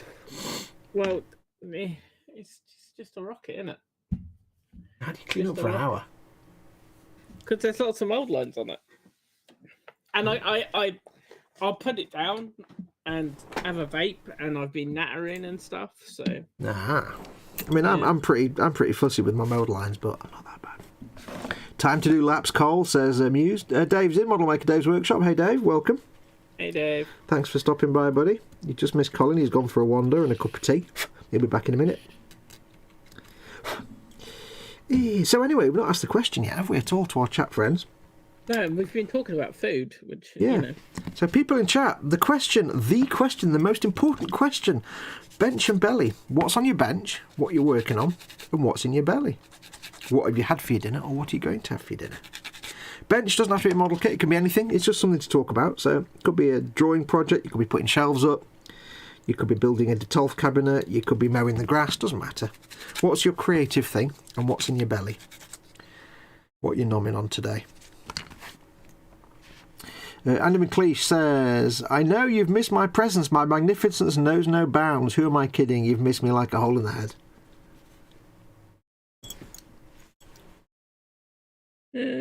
Yeah. What are you having for dinner, Fox? That's so cruel. That's harsh, that was. Your harshness knows no bounds. Nope. It's like, you don't love me, do you? What are we having for dinner? Oh. I don't know yet. Mama Fox is having a haddock risotto. I don't know what I'm having. I do have a couple of beef burritos that I can bang in the oven. Tesco's What are these finest called? star. Burritos. We made it. It's an in joke. If you wonder why I do the star thing, it's an in joke. Many years ago, my friend and I were walking through Tesco's, and we noticed that the finest, all the Tesco's finest stuff, It does have a star on it. little star at the end, and we're like, well, looking on the box, like, well, where's the? It's an apostrophe. It's like an asterisk. Where's the statement that comes with, like a star, and then somewhere it'll say star, whatever. I get exactly what you mean. Yeah. But there's nothing. So we're like, does it mean like when it says star, it's like not finest? So it's like Tesco's finest star may or may not be finest. What? So our joke now is whenever anybody says finest, we say finest star not whatever it is we just said. This is the biggest. I fancied a jacket potato this morning, so I'm having a jacket potato Ooh. with cheese and beans. Cheesy beans. It's Cheese and beans here for £8 a pound. All I've got in my head now is an advert on Channel 9 on Fast Show going, it's cheese and peas, it's cheesy peas. Yeah. Glenn Waddle. Yeah. No, out of gizmo. Oh God, that's all coming back. Scorchio. Scotcho.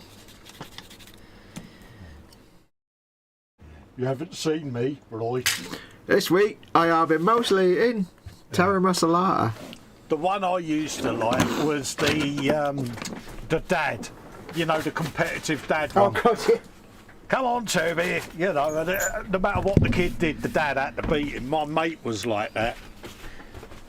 Do you remember the Goodness Gracious Me series with the Coopers and I can't remember what the family were called. They were always competing, and he's always like, I knew that. Oh yeah. I was remember Owen doing a sliding tackle on his boy when he was 6, and he took him clean out, and he said that'll teach him to nutmeg me.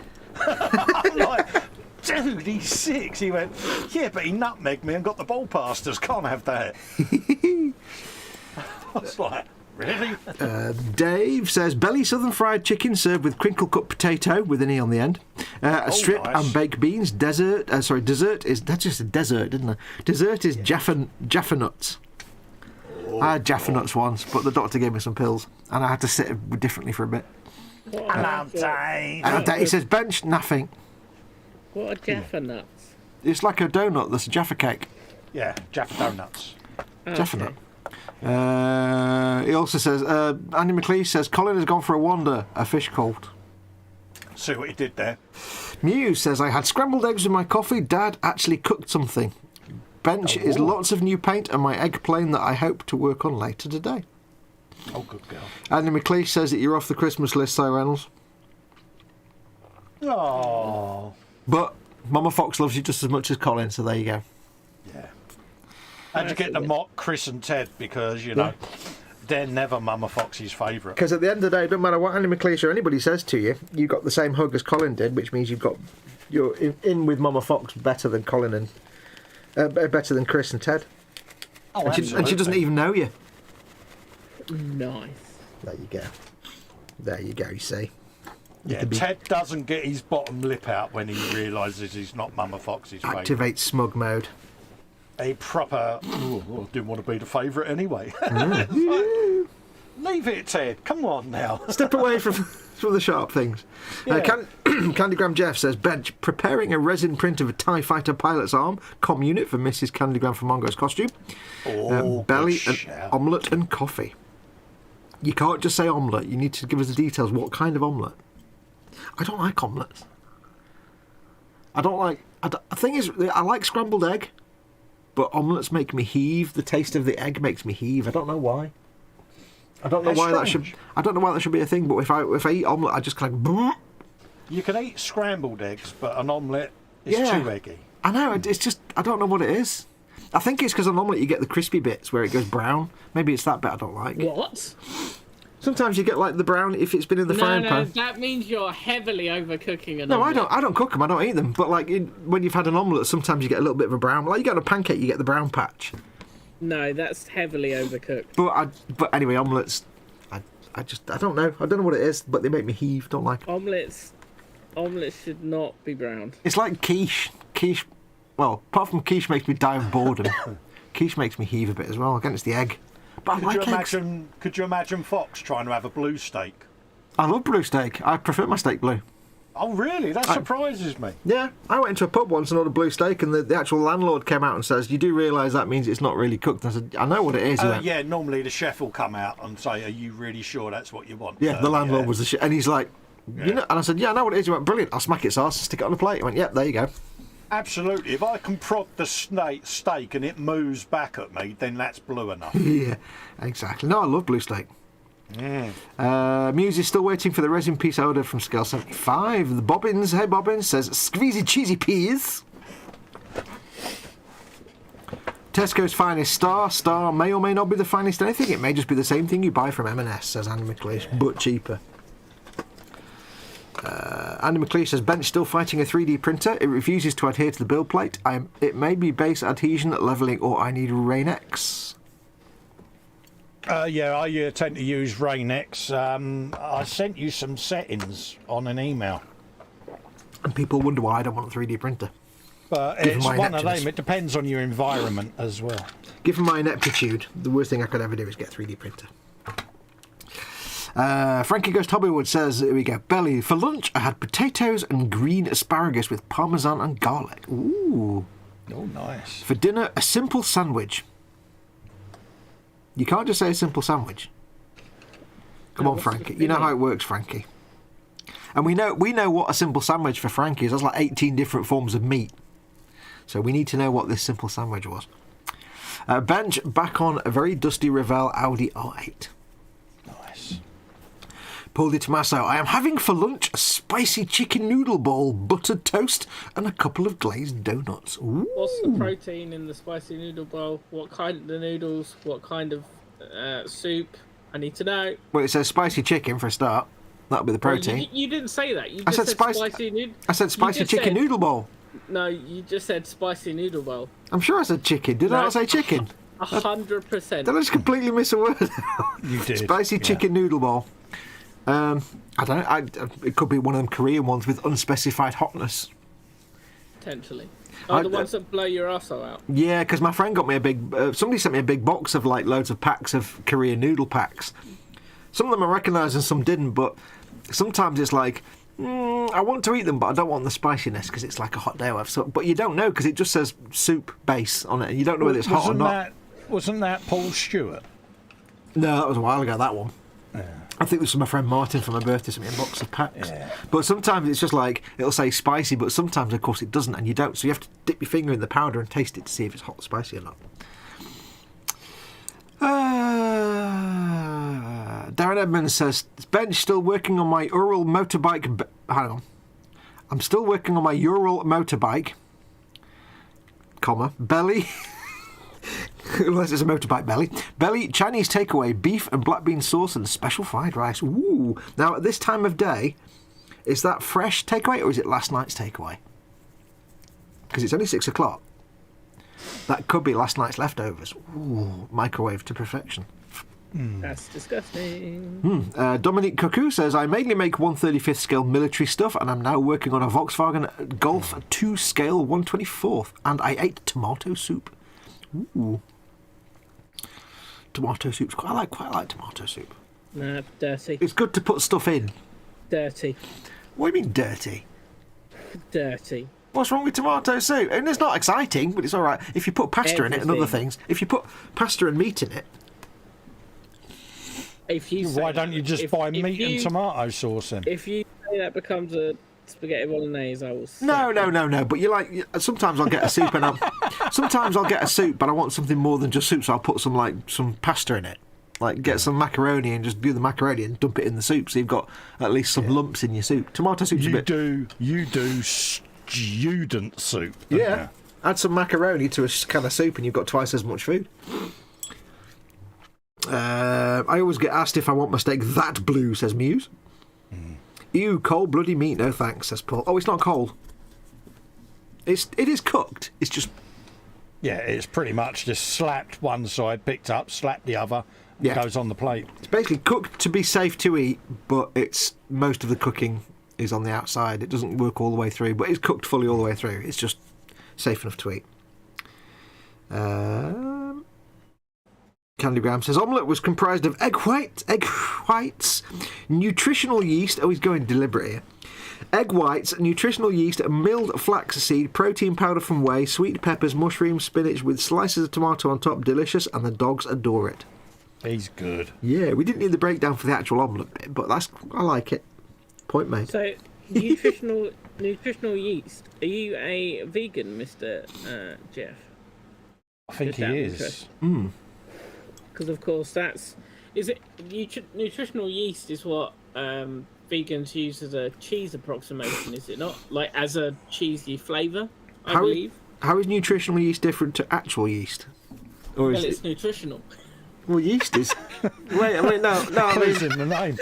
well, no. Anything you eat is nutritional if it's organic. But I mean, as opposed, no. I mean, how is it opposed? What is it different to regular yeast? What makes it? I'm going to assume they've added nutrients to it.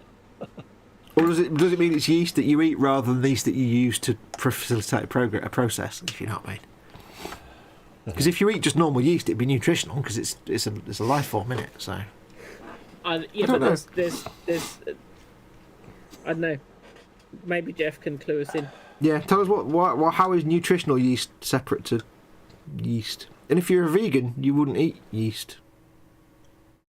No, but If it's a replacement, Yeah. it's you know, If it's like not yeast. If it's Yeah, like, it's an equivalent. I know that vegans use nutritional yeast to approximate like a cheesy flavour. yeah. Well, Um, it could be vegetarian, not vegan. well, yeah, it did, but just We'll just wait to see what he says. or just the choice Yeah. to have that omelette. I You know? occasionally eat vegetarian stuff just because it's food, not because I'm a vegetarian. Muse says, time to take the kid to work, so later on, take care, Muse. See Thanks you for later, coming Muse. Take care, by. See you darling. soon. Everything jumped. Joseph Kelly, hey Joseph, says, belly, raisin, cinnamon, oatmeal, bench, too much Photoshop. Oh, Andy McLeish says, Colin, I use one set of settings, but I will be trying yours next. I have a buddy who has a 3D printer and he shared his settings too, but he lives in a house that's permanently 25 degrees centigrade. yeah, it's one of those, mate. Yeah. Paul Di Tommaso says, it's a non-shim noodle bowl. Oh, yeah, I like them. Little spicy. Yeah. Nice.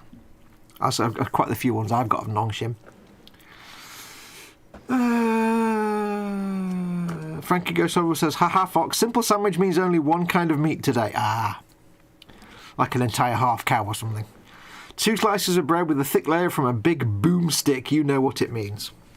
One of his big ginormous German sausages. Absolutely. But isn't a German sausage like 17 different types of meat?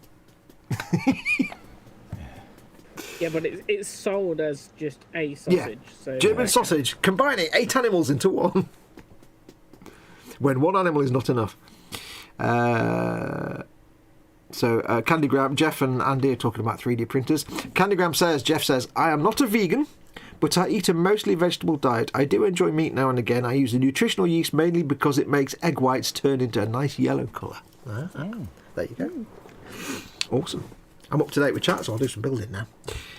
Yeah, I was going to say, how many of them 10 boys have you got left to build? 9 of them. 10. I've cleaned him up. Hey, Si Reynolds has cleaned 1 missile, so hey, we're doing well. Yeah, but you say you've cleaned it up, but I bet if you sent that orc to me in its current state, I'd be like, oh, Jesus. I've cleaned it up to my adoring standards. Right. Yeah. So it's not cleaned. Yeah, it's clean. Oh no, actually, hang on, I missed a bit there. Yeah, dude, your level of clean is what NASA does to make sure there's no contaminants on things that are going to the moon. Maybe. And even then, you'd be like, well, you missed it. A bit more needs to be done. If you worked at NASA, they'd never launch anything.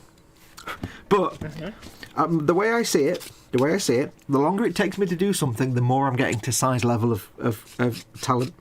Exactly. Yeah. So the less work I do, the better I am. I think it would see be what I did there? interesting. You It see would what I be did? interesting for us at some point to get exactly the same model, both clean it to our normal level, and then send it to each other. Yeah, and what would happen is I'd just be able to paint it, and you'd spend 6 weeks cleaning it. The one I but sent you, I would be intrigued. You know, just to see. it could just be quite interesting. You wouldn't be intrigued; you'd be horrified.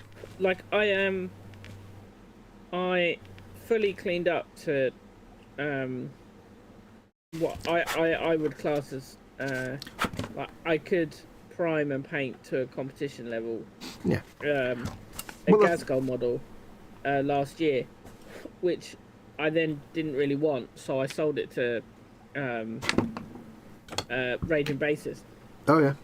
Or Adam, as some of you may know. But that's the thing that when he got it, he was like, Jesus, like there's not a mold line on it, and obviously, I'd had to sculpt in some weld lines and stuff like that where joints has occurred. But yeah, I don't know. But that's the difference. It's like we've said before, Colin and I've said before. The difference is that when you've reached that level of skill of being of painting for competitions and winning twice, then you can't really go back to not doing that. Even if it's just a quick build for yourself or just a little bit of a fun build, you're still going to apply that.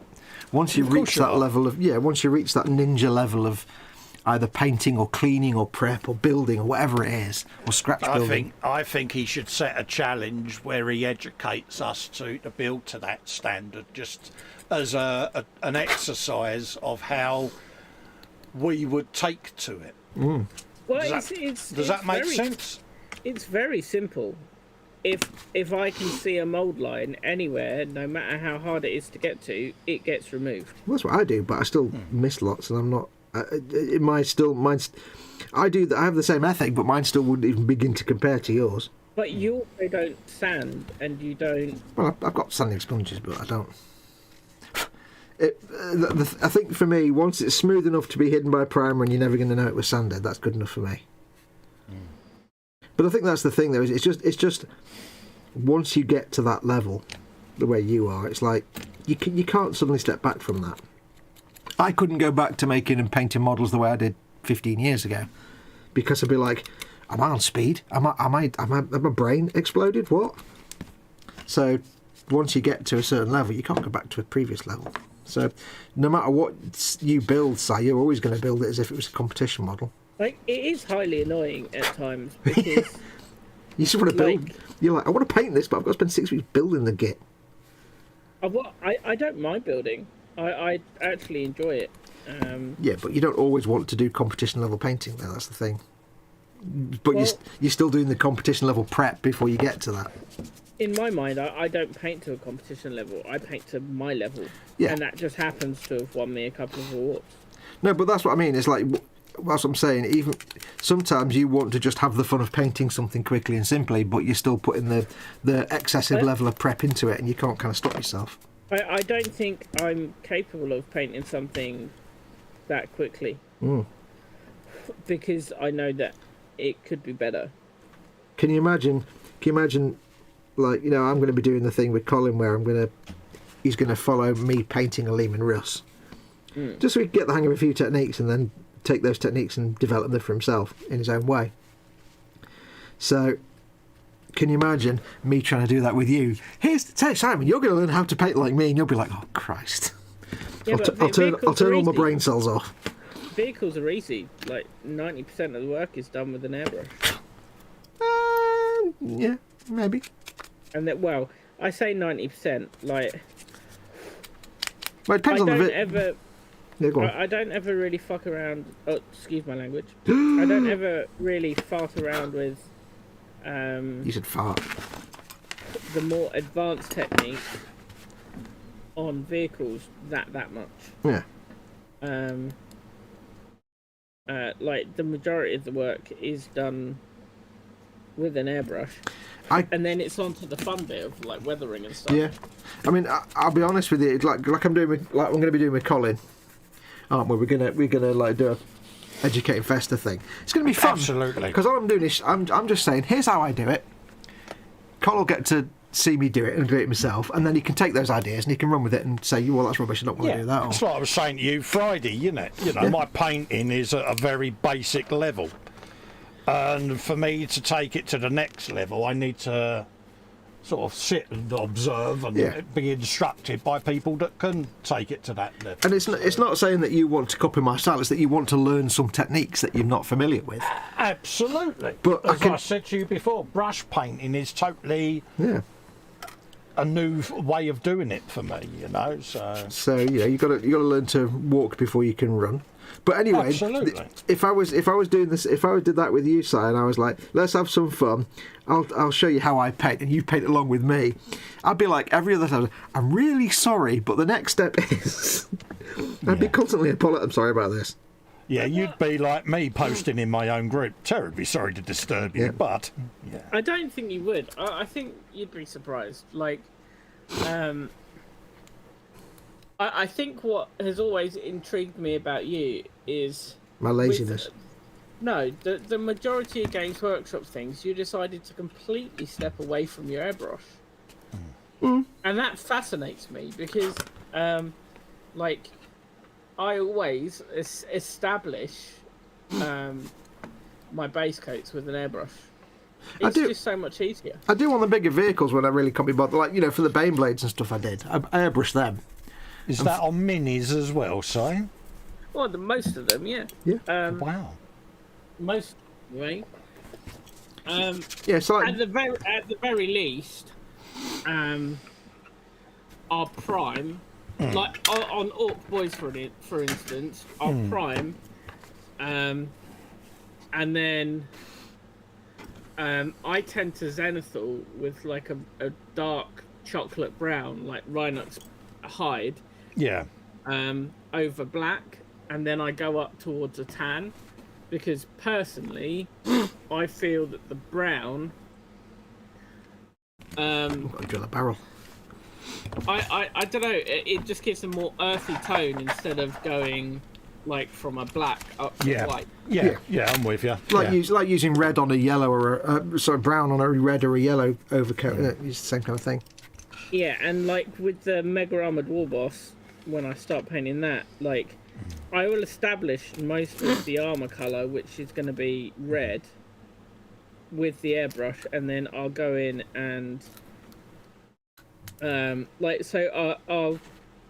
spray in my gradients, like you would, but then I'll go in and I'll refine those with glazes, but I won't try and fully establish them with glazes, because so you use that like a scratch coat then to show your seams or your contrasts and things like that. I've just remembered, it's a guide coat. That's what we were talking about earlier. Coat. I've just remembered. Yeah, I guess you could say that. Like, I would call it more of a base coat. Like, I use it to establish. So I would spray. Well, so this will be my base, which is cavalry brown. Yeah.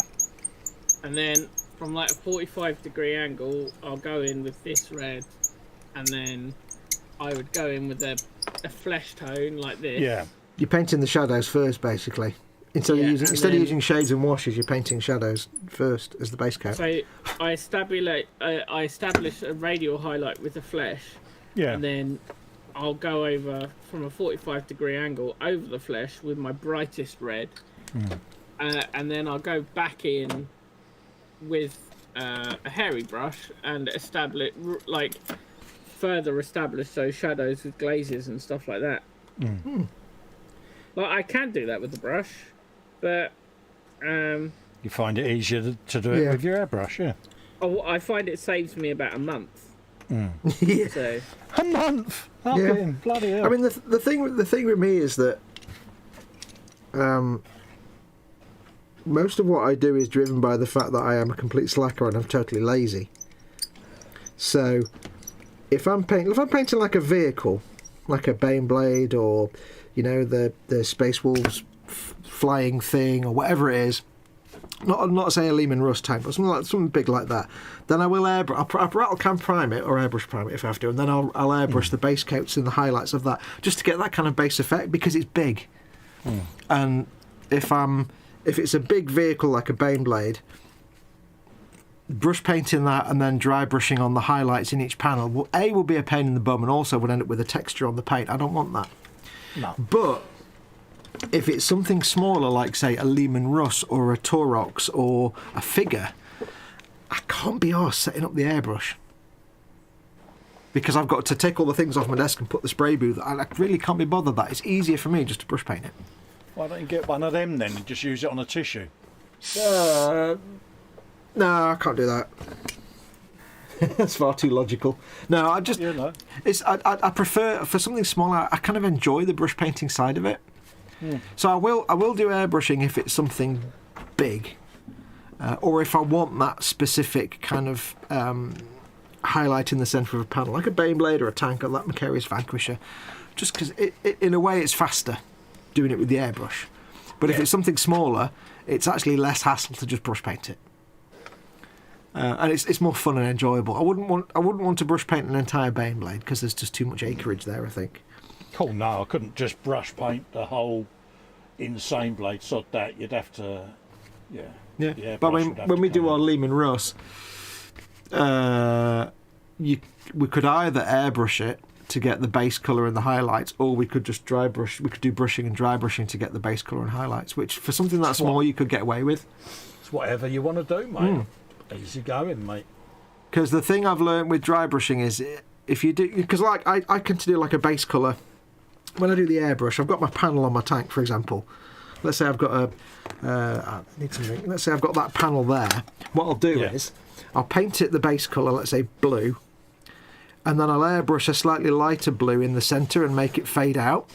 And that's as far as I'll go. And then after that, we'll do shades and washes and other things. Andy McLeish has apparently just become an instruction page turner and a channel member. There you go. Unless it's YouTube doing the weird stuff. So thank you very much, Andy, for becoming a member. If you are a new member, welcome, welcome. Big hugs, massive thank you. You're now paying for Mama Fox's death metal collection preservation or something. I don't know. Thank you very much. Big hugs. Yes, don't forget, of course, now you're a channel member, Andy, if that is new and not just YouTube being weird, check out the links in the description below for how to get access to the 24/7 Hangout. Links in the description below this video. So yes, if that was, say I was painting this, say, a Space Wolves thing, I'd paint that, the fang, and then I'd airbrush on some rust grey, if that's the next one up, I can't remember, in the middle, and make it slowly fade out to the edges.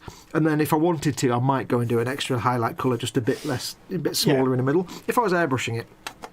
And then later on we do chipping, we do washes and shades as normal. And a lot of that would vanish, but I'd have that kind of effect of the highlight in the middle. It's not realistic because there's no light source. It's just saying, here's the outer panel, which is dark, and here's the inner panel. It's like a... Yeah, it's tricking the eye. Yeah, and I'd start with a black or a dark base coat. Oh, he says no, it's YouTube being a Burke. Yeah, but that's kind of the... It's a bit like pre-shading. You don't really do a zenithal highlight on vehicles. No, because the thing for me is when I'm doing that kind of shading and pre-shading, I'm not trying to suggest this bit is in light and this bit is in shadow. The whole point of zenithal highlighting is to replace having your model lit from a certain direction. Whereas what I'm doing is I'm not trying to recreate the way an object is lit. I'm trying to recreate just the variation in depth between the edge of a panel and the highlight and the top of it and the middle of a panel, and to suggest it's not just a flat colour. I'm not doing lighting, I'm doing three-dimensionality. Whereas you airbrush vehicles like most people would airbrush a vehicle. Like, I don't know, I think a lot of people do like the zenithal effect where you have the tops of things lighter because it's supposed to suggest the light coming off. But the reason I don't really do that is because I could go to all the effort of painting a tank to look like the light's coming from the left top, from above to the left, and then if I put it in a situation where the light's on the right hand side, it's going to look really weird. And when people look at a model, it's usually well lit anyway, so there's no point trying to recreate lighting. I might as well just try and recreate texture and depth. So that's what I'm trying to do. I try to create like a depth, but if it's a big model, I'll do that with the airbrush, because if you do that with a dry brushing effect, you get a texture building up with the paint, no matter how careful you are. Like I did on George's Cesabe, the red paint came out with a slight dimply texture to it, which worked eventually, but it can go too far. So if it's something small like a Lehman Russ, I can, instead of airbrushing the centre of the panel, I'll dry brush the centre of the panel with a lighter colour very carefully and build it up. If it's one or two colours, it's usually all right. So something small like a Lehman, you can do that with a dry brush or an airbrush. But with something big like a Baneblade, yeah, I'm gonna use the airbrush just for safety. But if I can avoid using the airbrush as much as possible because I'm lazy, I will. I enjoy brushing more than airbrushing, I think, is what I'm trying to say. If that makes any sense at all. Yeah, I guess. Yeah. But I've never really done that kind of like trying to recreate lighting effect, just because I understand it can look... It's weird, because when you're painting a two-dimensional painting of something, you have to do that. If I'm painting a Space Marine, I'm going to paint him and I have to suggest that the light's coming from somewhere, because it's a flat two-dimensional painting. If I'm building a three-dimensional model of one, though, then I'm completely at the mercy of whatever lighting it's displayed in. So I'd much rather just focus on making the thing look like the thing, and the lighting will just have to be whatever the lighting is wherever it's displayed. If you know what I mean. If it's in a cabinet with a light above it, then any effort I go to make it look like it's been lit from behind will be kind of... or whatever. You know what I mean. Does that make any sense? It does, but I generally paint with light above. My theory is, for one, they're going to end up in the death hole. They're going to end up in the death hole. Yeah. With light from above, and two, I always kind of envisage models fighting on a planet's surface, and the sun would more than likely be above them. So. Yeah. I mean, I will sometimes when I prime a figure, I will do a black base primer coat and then a light white overtop spray from above, but not to create zenithal. It's more just to pop out the highlight area, so when I do brush paint it, I can kind of see better, or at least, because I know the base coat will cover it up. But if I've got say a Krieger with a trench coat and I've got the black primer with a light misted coat from above, before I put the base coat down, I can get in my mind where all the creases are and where the highlights and raised bits are. Yeah, but that's exactly what the zenithal's for. Yeah. Like, yes, some people take it to the extreme, and they will obviously some people love to paint purely with inks. Yeah, so the zenithal will show through the inks.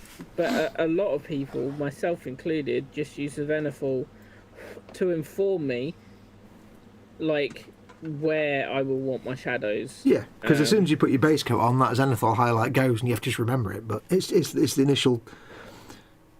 you get in your mind what it's supposed to look like.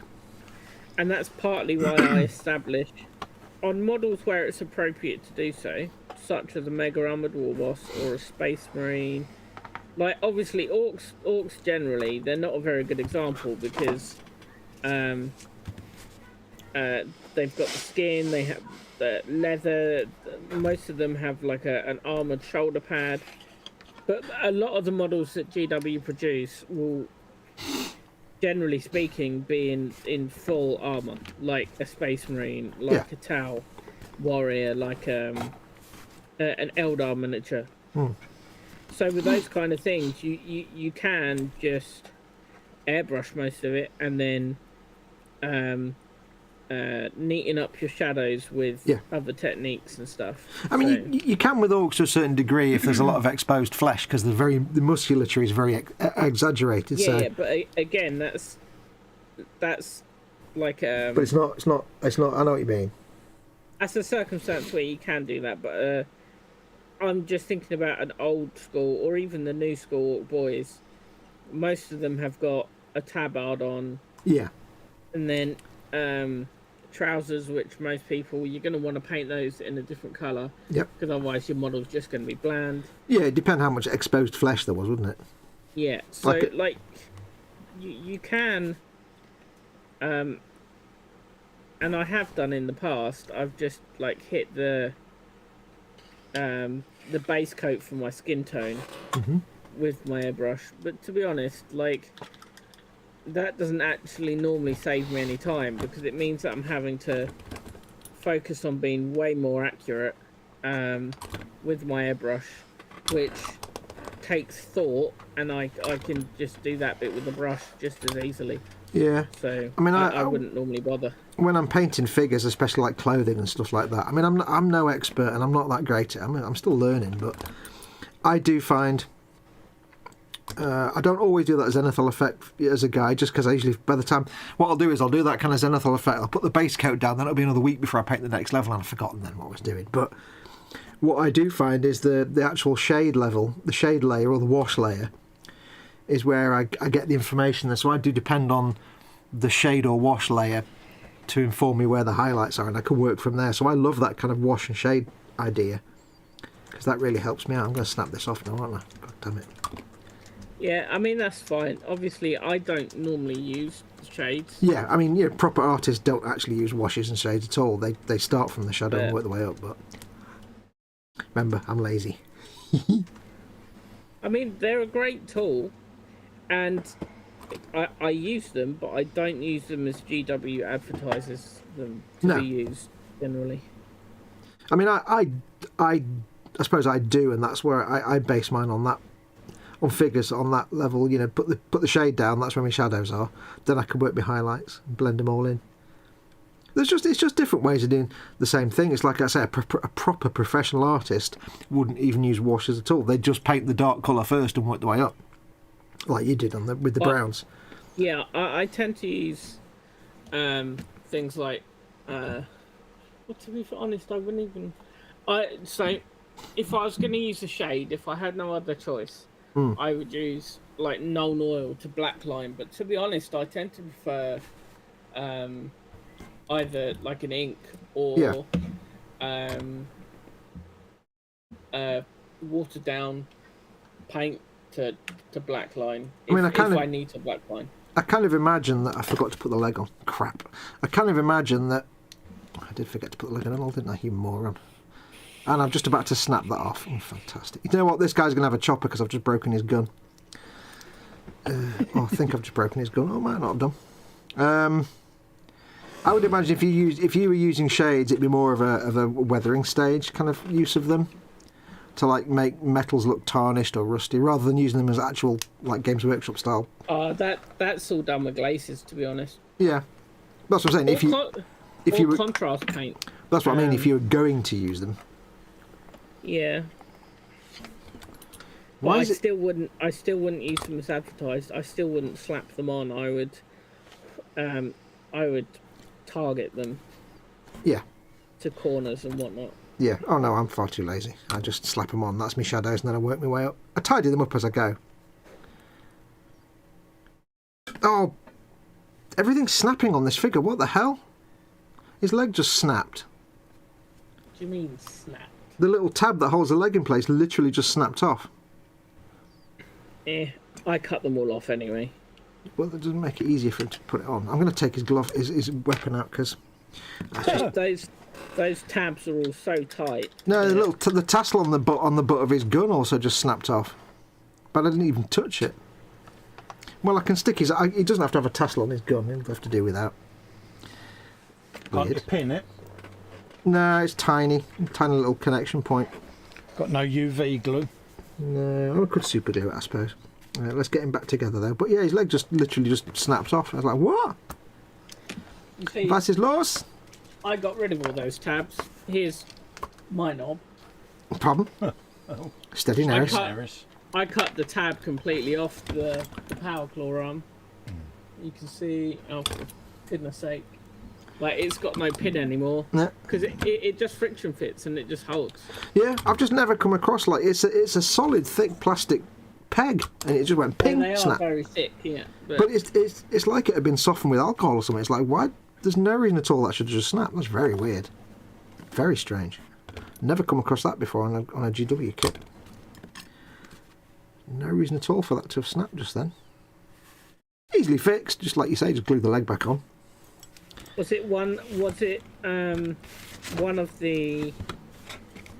Did it have a connection, like a knob at the other end of it? It's the boss knob bit where you've got like the little hook on the end that goes into a hole inside. I know that, but what I mean is, did the peg when it was on the sprue, did it have a sprue connection point? Oh right, I don't know. It's gone now. Because if it did, I'm just wondering if it got weakened. When you snipped it. Could be. It didn't look. obviously, whenever you trim something from sprue, Yeah. it flexes a bit, doesn't it? Yeah, I mean, it didn't look like it was stress. There was no whitening from plastic stress, so it doesn't mean it wasn't, I suppose. But it didn't look Hey like guys, it was. good news. 2 hours we've been live. Yes, I have done a rocket. I'm impressed. I did a rocket once, but it cleaned up all right. I say I've done a rocket. I've done a rocket to the first stage of sanding, which is how I work. And then once everything in the kit is cleaned, I go round and just blat it with my last final layer. But that only will take... it's a wet sand, and it's just literally... Did you say blat? It's wet sanding. You see, it's just well beyond my level of cleanup. I'm like, it's smooth. It's going to get covered in primer. There you go, done. So far beyond my level of prep. And realistically, like, if you... Assuming you get all of the mould lines, right? Mm-hmm. If you put one of my clean models next to one of your cleaned models, again, assuming you've got all of the mould lines and whatnot, and it's primed, you probably wouldn't even be able to notice. But it's just ingrained. It's just my process. Yeah, well, that's what I was saying before, isn't it? Once you do things a certain way, you can't undo it. Yeah, you can't go to a lower level of skill. Once you hit skill level Japan, that's it. You're permanently skill level Japan. Don't even try and be anything else. But and like I said earlier, it is a tad annoying because I'm well aware that I probably wouldn't be able to see it once it's primed. Yeah. And it does triple or quadruple the amount of time it takes me to clean up a kit. It's the ultimate. It's the ultimate, like, you know, diminishing returns, I suppose, isn't it? Thankfully, I don't really mind cleaning kits. So yeah, it's part of your process at the end of the day, mate. Yeah. The rod arrived.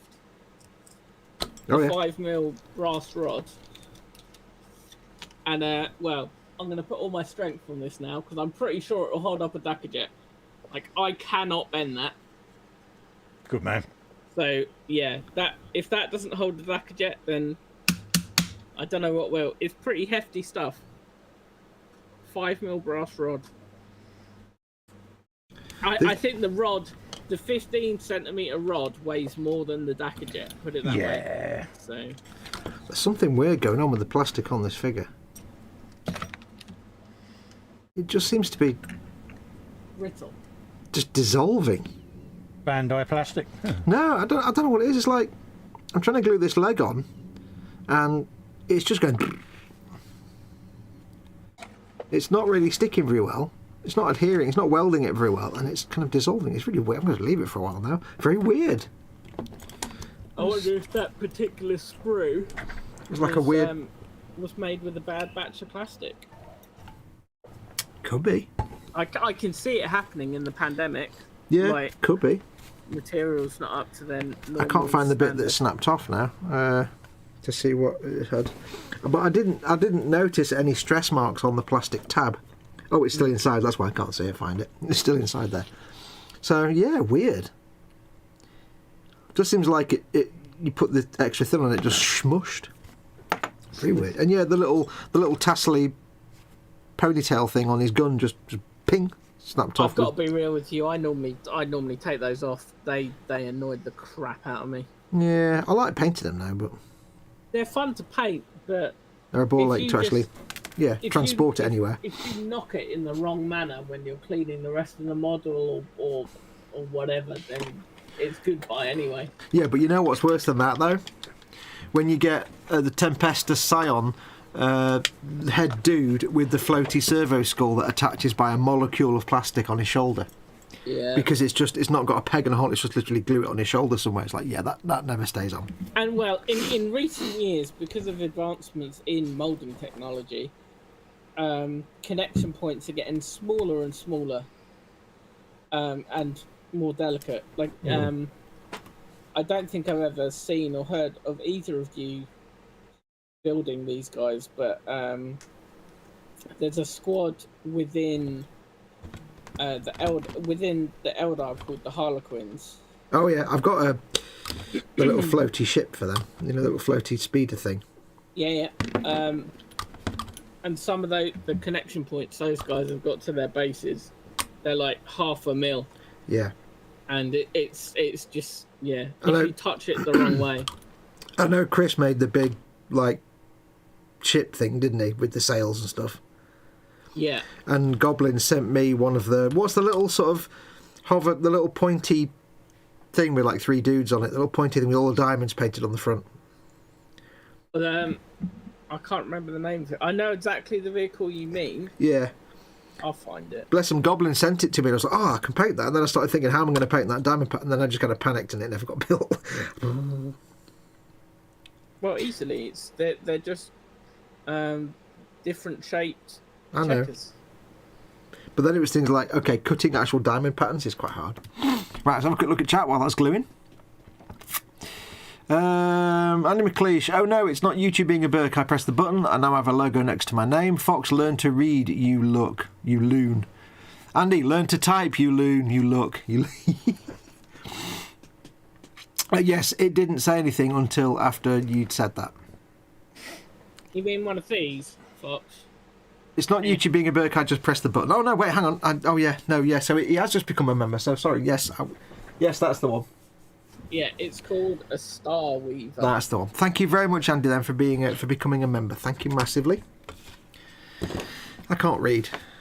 Thanks, Andy, for liking. Thank you for not hating me. Yes, do check out the links in the description below to find out how to join the 24/7 Hangout and the Facebook group. Yeah, one of your links is balked, mate. The YouTube members Zoom link don't work. Oh, I need to change that because I changed the post, didn't I? Yes. That's. I must have. Oh, I know why. It's because I changed it and then I didn't copy it. Before you get ingrained, anyway, my belly is going, feed me, so I'm going to scoot. Okay. Yeah, no worries, mate. Much love, everyone. Thank you for coming along. Bye. Bye. I shall change that link now. Yes, it's because I changed the link on my default fillings, but I never changed it on. I just reused the boom Warhammer Sunday thing each week. Let me do that now. Yeah. Upload defaults. Yeah, Jeff, it's just Andy's first time, mate, so he needs the link and the who do you be calling me? Watching Passcode and stuff. Yeah. But yeah, you should be able to get it off of Fox's Patreon, Andy, or my own, or me channel. Yeah, I shall update it now as we very speak. I think that's the right link. Let me just double check. I'm just going to double check now. Because the original post, I actually deleted it, but obviously I didn't change that link there. Actually, I think he's a patron of yours, mate. So yeah. Fox's patron even. Okay, so that should work. I think it should work. I'm going to put the link in. Have I just fallen out? I've just fallen out. Hang on. Do. There we go. Back in again. Yeah. I shall put the link in 2 places. I will update the link at the bottom of the stream. But I shall also put the link in chat as well. Für den YouTube-Member gefahren. Ja, das ist richtig.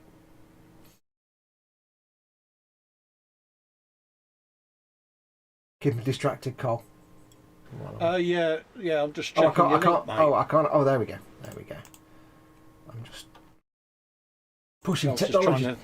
I was just trying to check your link for you as well, mate, but sorry. Alright, sorry, no, yeah, I'm not changed it yet. 1 sec. I'll put it in. Jeff's in there anyway, he'll look out for Andy and lovely. make sure he gets connected. No worries, mate. Right, I'm going to put it in. You'll find it on Fox's Patreon anyway, mate. Put it in chat there. That's if you're a channel member, go to that link and it'll give you the login and password for the 24/7.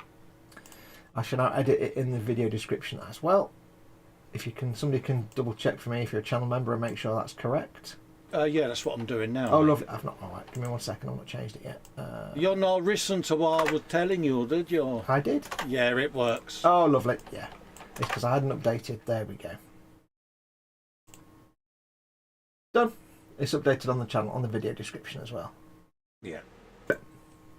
Lovely. Yes, I deleted the original post, but because I reuse the live stream settings every week, I obviously never updated that. So Yeah, you do the same as what I do. I just use the same settings. Yeah. So I've just copied the same thing each week, and it's still got the old link on it, and I've never noticed. I've got it set so when I do a new video, the default is the new link. But yeah, thank you, Andy. You've now got access to all that goodness. There you go. You do realise, seeing you in there, Andy. Yeah, you do realise the downside of this is he's now going to cause chaos in all the chats and hangouts and stuff, and this can only go one of two ways. You might see Foxx once a year, but you'll see me most nights. Yeah. He knows I'm never in there, you see, so he's just going to go in there and insult me all the time. It is his way. Absolutely. It is fully understandable. Woohoo! Andy has a logo. One of us, says Jeff. Jeff, part 9 of the crew, part of the ship.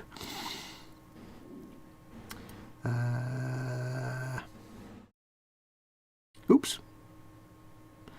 Colin says, yay. At last we have been asking Andy McLeish to join us. Yay. Absolutely been asking him for ages. We've been asking him for money for ages and he's never... true you have, though it's Foxx is a total dilbert. He hasn't even noticed. I misread the words. Yeah, and then I thought it was... He joins the channel of the guy that never goes in the hangout. I know. Brilliant. I know. Brilliant. I misread the words. I thought he was saying it was YouTube being a dilbert. No, absolutely. Jeff said he's entered the 24/7 be forewarned. Good man, mate. That's brilliant. I'm in, prepare to be horrified. Yeah. Good. Paul Massa says, I've started brush painting my Death Killer War Trike, making use of whatever colours I have on hand. Yeah, absolutely. When I do mine, I'm going to I'll rattle can it with the... well, I don't know, actually. If I've got a can of lead belcher, I'll rattle can it with that to prime it. Yeah, that's all I've got to do on mine. And most of my vehicles, I rattle can lead belcher and then do a satin varnish. Yep. If I've not got any rattle can lead belcher, I might just get the airbrush out and prime it black, and then prime it with the metal colour. Paint it with the metal colour base colour. Yeah. Paint the armour on top. But if I've got a can of the lead belcher, I'll be totally lazy and take it outside and blap can of that. Oh, blimey, yeah. But yeah, put a satin or a matte varnish over that before I paint it. Yeah. I never knew that, but it's such a golden piece of advice. Yeah, that's what I did on my keel rig. Yeah, don't try and paint over lead belcher spray. It's too shiny. Cool, God, no. It's a bit like trying to paint over... Watch your paint roll back off, didn't you? Yeah, I went into my local Warhammer store once and the guy was like, I need to paint all these Stormcast Eternals for the next display. Do you want to give us a hand? I'm like, yeah, okay, pass a load over. And they're all like primed in gold in the gold spray. Yeah. And he wanted me to paint the blue bits of armour and put the wash on it. But of course, I'm trying to paint that on Retributor armour spray with a wash, and it's like, this is garbage. Yeah. He's like, yeah, you would normally matte varnish it, but never mind, moving on. Not much you can do, lad. Yeah, but it's little tips like that. But yeah. Oh, yeah. You're a little tip. Absolutely. Oh, ping, ping, ping, ping. Well, I'm happy being a little tip, mate. Yeah. Better being a little tip than a great big tip, innit? Absolutely, mate. What's your plan for dinner tonight then, buddy? Roast pork tonight, mate. Of course, it's Sunday, innit? Roast dinner day. Yeah, roast dinner, mate. Don't know what I'm having. What should I have? What do you reckon I should have? I don't know. When did you last have a takeout? Oh, God, several times. Whenever Mama Fox says, I want curry rice and chips, I'm like, oh, again? Really?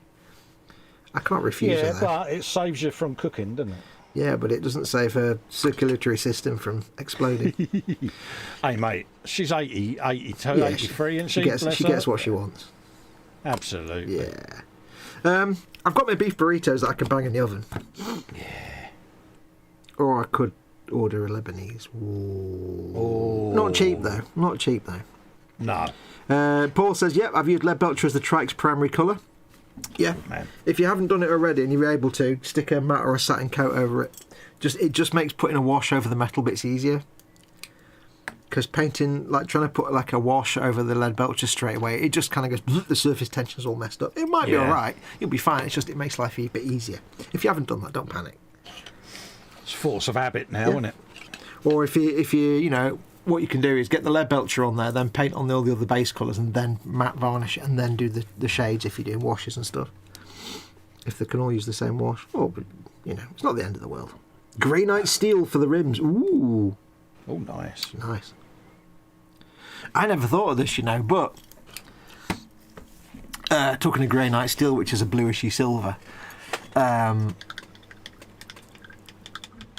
you can actually get really nice shades by just adding the tiniest amount of a coloured paint to like a metallic. I never thought of doing that. Oh, yeah. Be mint, wouldn't it? Like, yeah, if you've got like a silver colour, just add the tiniest bit of black and it makes it a darker iron colour. Oh, nice. I've actually got, I'll tell you what I've got that you can't get anymore, and that I've not even opened yet because I don't know whether to ever use it or not. But I did secure myself, blow the dust off, I did secure myself the Artificer tint set. Oh, nice. And these are no longer available, but they are basically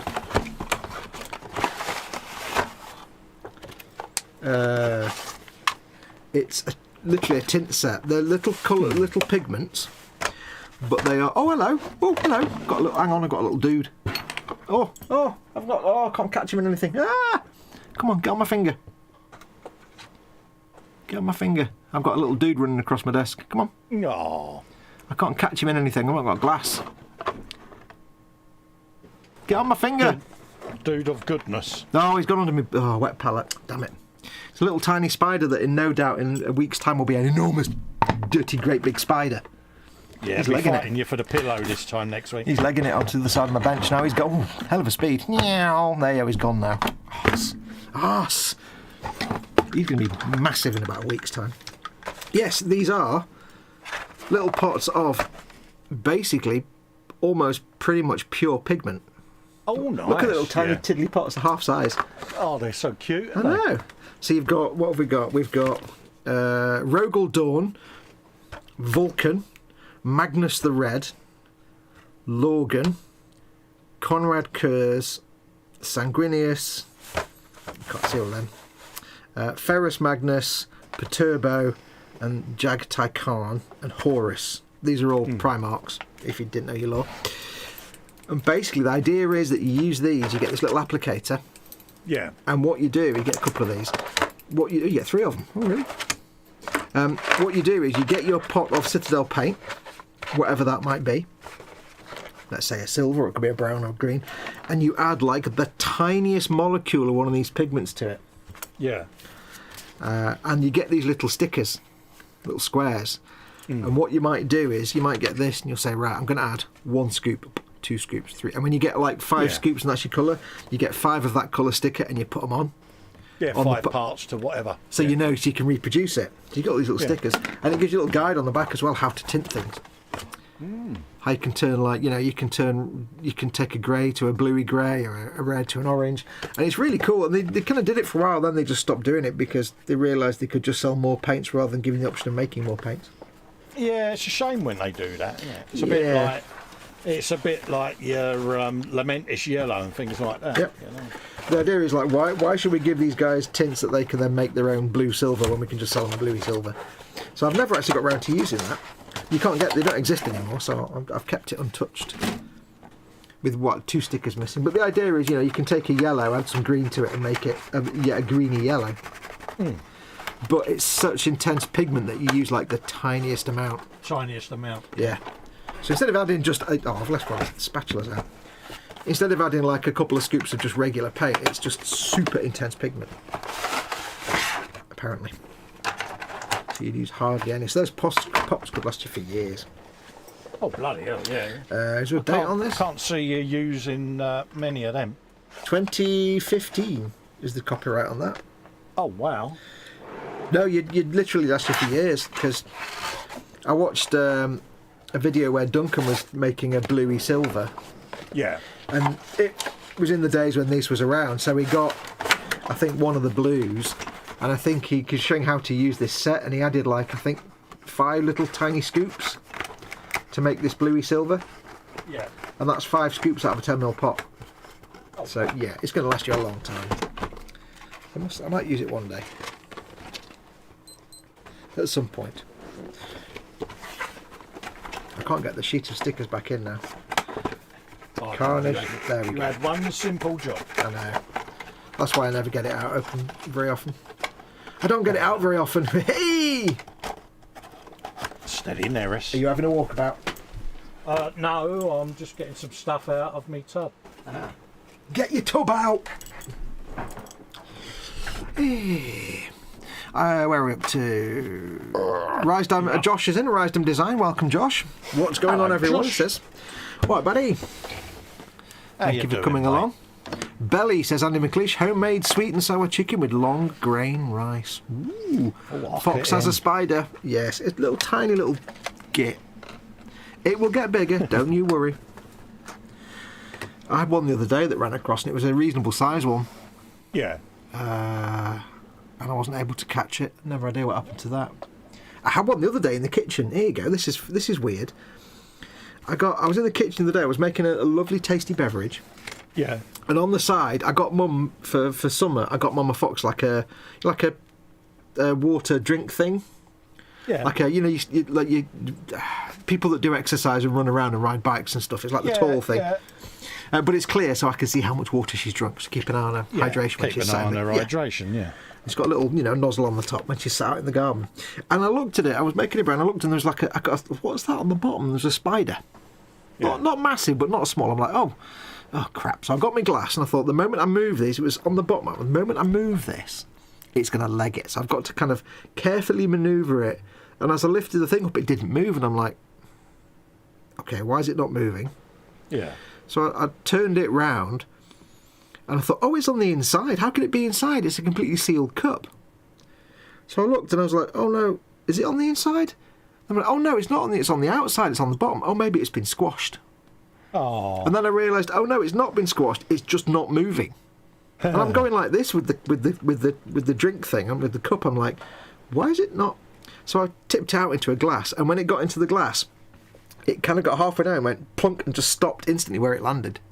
And I'm like, you're supposed to be running around like a mad buggy. You're not supposed to just sit there. So I took it outside and threw it out. And I'm like, very weird.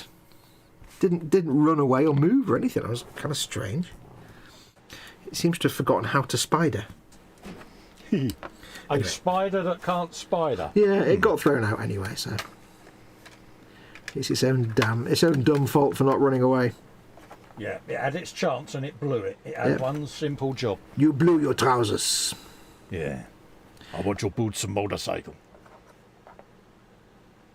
T-1000 would definitely try to reacquire you there. I would. There's a big meaty metal jaw on that bugger now, look. Oh, look at that. Nice. Lovely. Yeah, It's funny, whenever I hear Toto Wolff talking on Formula One, I think of you doing your Arnie voice. I don't know why. He sounds exactly like it. Toto Wolff, he's the team boss of the Mercedes Formula One team. I thought you said Toto Worf. I'm like, what, Worf? Star Trek, what? No, Toto Wolff, W-O-L-F. As in Big Bad. Yeah, Big Bad Wolf, yeah. But he talks exactly like the Terminator. I will drive to the end of the road and turn around. Yeah. Then I will drive faster. Win the race. Have I? Yeah, I've just put that in there and I didn't want to do that. Have you been spesh again? No. I put his totem on his back and I didn't want to do that. I've not glued it on. I thought it might come out a bit easier. I can pop it out again. Oh. I hope. You get arrested for that, mate. Yeah, I know. All too well. There you go. EC Idaho's in. Hello, mate. How you doing? Hello, buddy. Hope you're keeping well, mate. Hello. Welcome. EC Idaho. Always good to see you. Willkommen, bienvenue. Come on in. I'm going to make the hole a bit bigger so that when I do stick it back on again, it's not quite as tight. I don't want nothing to break. Yeah, you're only supposed to break the bloody doors off. Yeah. That's right. I'll do what Gumpler builders do. I'll nip 45-degree tip off the end. Yes. Yeah, that's what I was doing on the Kshatriya. Yeah, I need to be able to peg it. I don't have to peg it on, but if I can peg it on and not snap it off every time I peg it on next time, because I want to paint it. Yeah. It's already looking a little bit stressed. Showing already a bit of a potential for breakage, is it? Yeah, I mean, if it did snap off, it wouldn't be the end of the world, because it's just, you just stick it on its back. But if I can widen the hole a bit and make life a little bit easier, it's going to be glued on anyway, so it doesn't really matter if it's... Catch you later, Andy. Andy's off to have food noms. Take care, how you Andy. going, mate? Bye. Take care, mate. See you later. Subscribe. Yeah, so now it just pops off straight away, but that's fine, because it's going to be glued when it's finished, so... Yeah, I think I've finished the boss. I'm impressed. Only taken me 3 hours. Yeah, but this is the bloke who said he was going to get them all done, is it? But what I didn't say I was going to get all of them done at all. I'm not finished. At the beginning, I'm going to do all my boys, so I picked you up. I may have made some words that sounded like that, but it was not intentional. Oh right. I didn't mean I was going to do them all. Big boy did it and run away. Ooh, I can hear a goose outside. They must be flying overhead.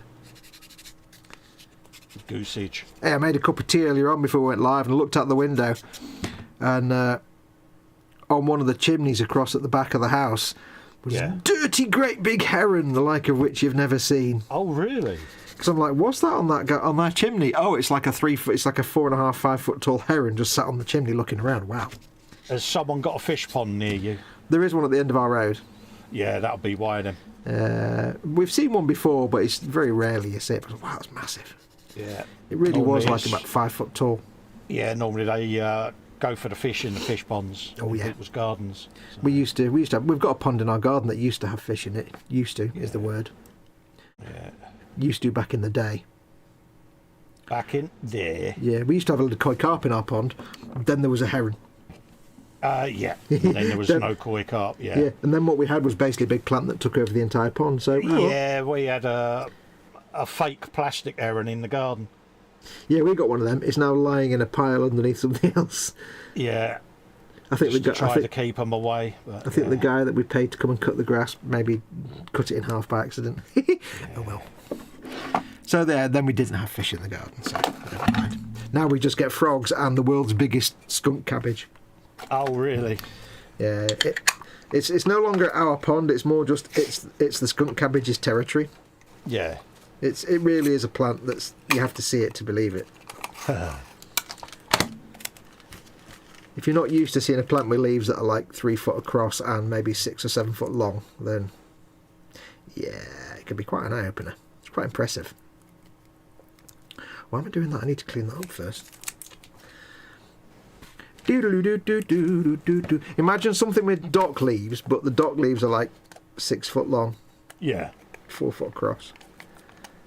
It's cool. I like it. I think there's 3 of them in there now. It's called skunk cabbage, but it doesn't actually smell. It's supposed to smell really bad. It's also smell of skunk then, no? Well, it's supposed to smell horrible. It's also actually completely legal. Yeah. To have them in this country because it's an invasive species. Oh right. Yeah. But it wasn't illegal when we had one in our. We don't know where it came from. It must have been a plant that we bought to put in the pond. We didn't know. Yeah. It wasn't illegal when we had it put in the pond, I guess. But then they realised it was an invasive species and it became illegal to have it. But thankfully, if you've got it in a pond and your pond's nowhere near any other ponds, then there's no problem. You'll be fine. It's massive. I love it. It's great.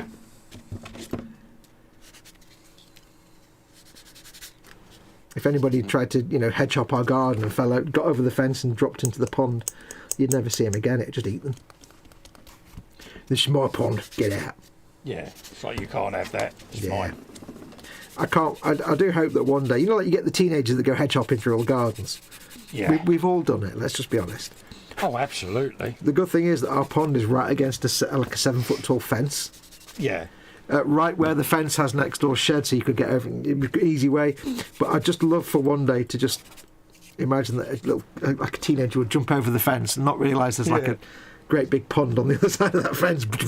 Yeah, some little urchin jumps over and it's like, you really wanted to do that. Wow, you don't want to do that. Just imagine what kind of awesome diseases you're going to pick up now from cruddy pond water. Yay. Yeah. Yeah, we've had quite a bit of that over the years, edge hopping. We've all done it though. We can't deny absolutely. it. Absolutely, mate. It was the big dare when I was a kid to go edge hopping. Yeah. The thing is, right. I know if I was in the kitchen and I looked out into the garden and saw somebody in the garden, I would absolutely poo my pants and be in absolute panic mode, calling the police. Yet when we're kids doing it, we're like. When I did it, I did get caught once, and it was just like the guy just collared me and was like, "Yeah, get in the kitchen, call your dad." Yeah. But it's like if I did, I'd be like phoning the army. Yeah. Oh, absolutely. It was even worse if you did it to someone that knew your parents. Yeah, well, when I got collared once, it was me and a load of lads, and I was the youngest in the group, so it was all the big teenage lads, and I somehow got wrapped up in it. We got in a garden.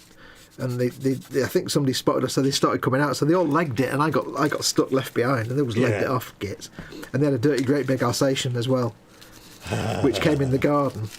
But the two bad things were, one, the Alsatian was actually as soft as butter, but I didn't know that.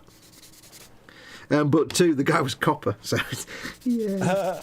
Double whammy then. He was only down the road. He was only right on my own avenue. So he just said, right, what's your name? What's your parents? Right, what's your phone number? And he gave my dad a call. My dad come and got me. Yeah. Clipped me around the ear. Yeah. And I got in, and I was so mortified that I got caught and that everybody else had left me that Mum felt sorry for me and made me pot noodle. I was only like 8 or 9 at the time. Bless. Everything's terrifying when you're 8. I take it was chicken and mushroom. Of course. My parents understood the social norms. Now here we go. My parents had a solid understanding of the correctness of such things. Yeah, they knew the order of things. Yes, it is the order of things. What are you doing? What am I doing? I'm putting a little bit of gravel on my bases, mate. Ooh! Only a little bit because, don't want to go mad. Are you going to paint over the gravel later? Is this just getting it on there? Yeah. What are you sticking it with, PVA or? Basing glue. Oh, you got basing glue. Oh, cool. Which is basically Elmer's glue, PVA. Yeah. Cool. And obviously the obligatory skull, because you've got to have a skull on there. Oh, yeah. Where are we up to? Rise Down Design says, not a lot. I'm working on my Warlord Titan today. Hang on a minute. Oh. Hang on a minute, Josh.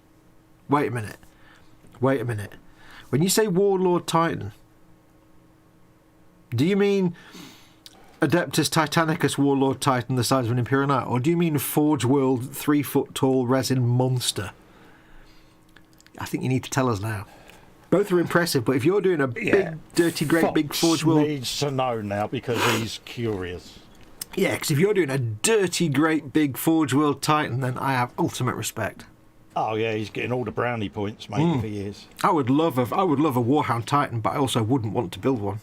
Because it would just fill me with dread and terror because I'm useless at that. Where are we up to? You said hello to EC Idaho, didn't you? Yes. Yeah, always nice to see EC.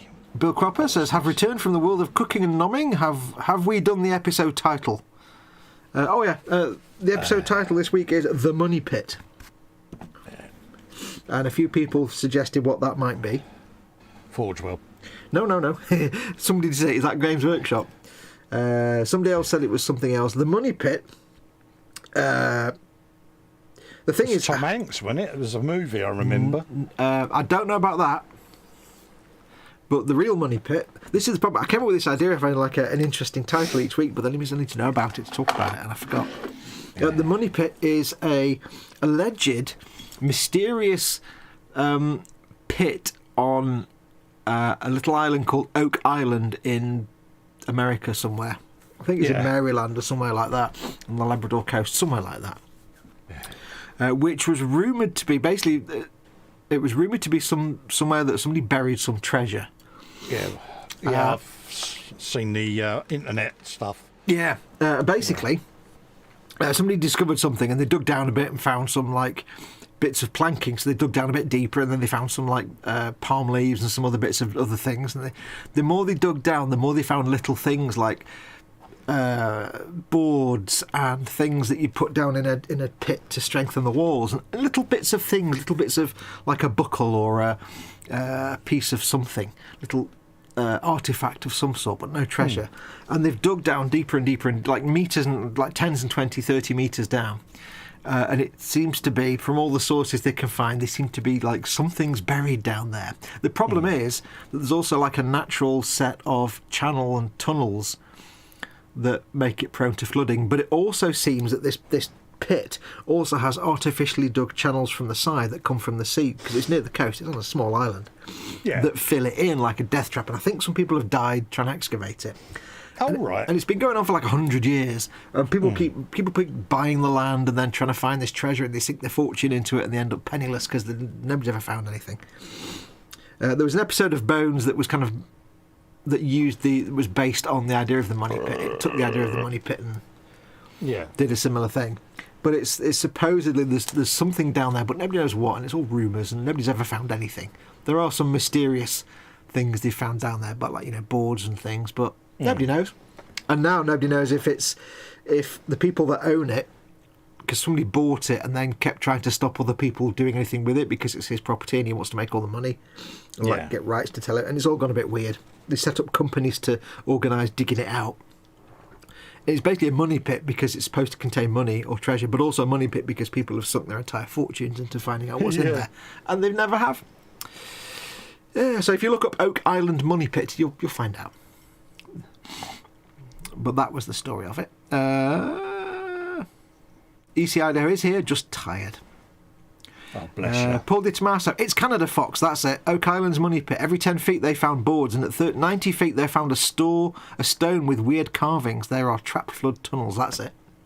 I knew it was somewhere in the north somewhere. I don't know if it was like North America at the very top or if it was Canada. Everything good is in Canada. Can I just say that? No, you say that, mate, because it's true. Yeah. It is. It's one of them countries I'd love to go to. Canada, the America we wished America had always been. Joking. Yeah, so there you go. I'm going to end up running out of things to call the stream every week that I know anything about. So.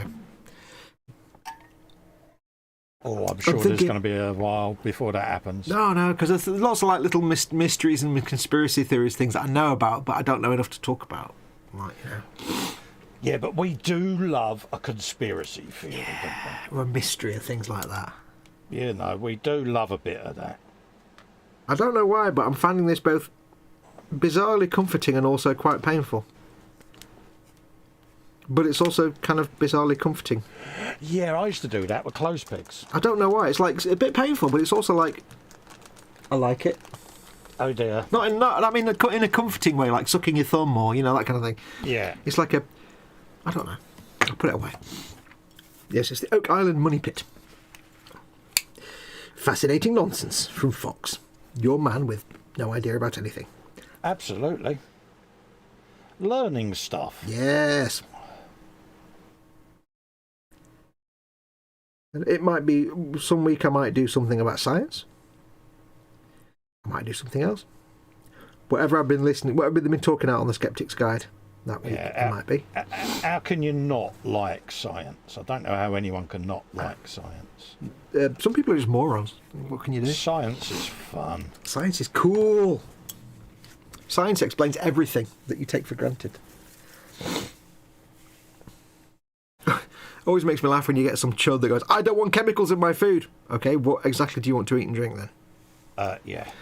You Yeah, it's like, How do you plan to survive? Do you realise what you've just said there? No, because I'm stupid.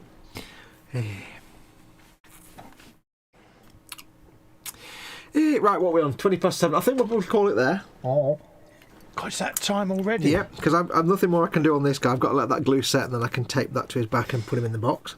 So I'll let him dry. So I've built one dude. And I've broken slightly. I'm impressed with you, soldier. I am impressed. The less I do, clearly the better I am, because I'm more like Cy Reynolds. Absolutely. Eventually I'll do nothing at all and be just godlike. I know. It'll be an evidence of my godlike modelling skills. Bless him. So let's have a look at what you've been doing then, buddy. Let's have a quick zoom on your... I've just been doing basey stuff. Skulls. just finishing up bits of detail on them. I thought if I get me base stuff on, I can then go back and paint the skulls and the base. Then job done. The thing is, if you were to add up all the hours you've spent painting these over the last few your streams and stuff, you are taking a long time to paint them, and that's good. Because you might look at Cy Reynolds and say it takes him a week to paint one dude, but if you add up all the hours you're doing, yeah, it's one of those. I'm trying to take me time a bit more. Yeah. They're still not competition quality. Don't get me none wrong. of our stuff is competition quality. But it's like anything. I find with it, you think you're finished, and then you spot something. You think, oh, I could just add that. I could just add this. I could just add that. But that's the beauty. If you were to go back like 3 or 4 years, you'd have painted them in an hour. You'd have painted all of them in one stream, and you'd be like, really? Yeah, exactly. Now I'm enjoying doing them because I'm at that point where I've got to box everything up because I'm ripping the man cave out. See, so. Oh yes. I meant to ask you, what? Because you mentioned this on your stream and I wasn't aware what you're doing. What's your plan now for what you're doing? Because you're going to be out of circulation for a week, so aren't you? Well, I shall be doing E-models and the Friday Frolic this week. Okay, cool. It's basically, don't forget, it's bank holiday, so we won't have E-models on Monday. Is that next Monday, not this Monday coming up tomorrow? No, not tomorrow. It's a week Monday. Week after, yeah, cool. Yeah, so you've got your Good Friday. So we'll do a Friday Frolic on Good Friday. Cool. And then I shall be out the loop until the following Sunday, the 24th. Cool. Because you're doing all that. What you really... yeah. Now, the thing is, Colin says he's going to be rearranging his workbench and taking some time out. What he really is going to be doing is he's going to start playing Skyrim and spend a whole week playing Skyrim before he realises he spent a whole week playing Skyrim. Like, crap, it's the end of the week and I've been playing Skyrim non-stop. Oh. Do you know something? I very nearly fired that up last night. Yeah. What I would do is I would say get everything else you need to do for the week done first, because if you start doing Skyrim first, you won't do anything else. Yeah, that'll be my reward once the man cave's moved round, is I shall sit and put all the mods in for Skyrim. And then I'll send you a screenshot going, all the mods are in. Oh, it's loaded, and you'll be going, yeah. Now, you might not find all of those mods, because I've given you the Xbox mod list, and not all of them may be on PC, but, Yeah, Jeff says, Friday Frolic on Good Friday. More like Best Friday. Absolutely. And you are like Jeff for... We'll still do the frolics, like I say, because this bench itself is staying where it is. It's the rest of the man cave that's it's everything else out. Around it that's being redone. Yeah, pretty much all the cupboards and the bookcases and that, because it's all down the other end, and I want to bring the bookcases to the side where I sit, so that I can actually get and display everything in there. And yeah, it's just a 190-degree spin round, basically. Is your bench? Your bench is X amount wide now. If you turned it 90 degrees, would you be able to have it longer? Is that the way the room's shaped? No, the room is actually longer this way where I'm sitting. Right. Yeah. Believe it or not, between where you see me sitting, between that and the wall opposite me is 9 foot, mate. What if you had, like, so your room's like that, basically, wider than it is long. What if you had the bench there and there on a corner? The bench is there and there in the corner. So you've got you've got two benches. You've got I've got to have two benches, one down the opposite end. Ah, cool. Because all my 3D printers are getting moved down the other end. I mean, at the end of the day, we all end up with a foot square workspace anyway, but... well, actually, my bench is going to double in length. Oh. But you'll still end up with a foot square workspace. I'll still end up with a foot square. Same as me. But it'll be three A2 cutting mats, the 60 centimetre ones. Wow, that's be bigger than mine then, long wise.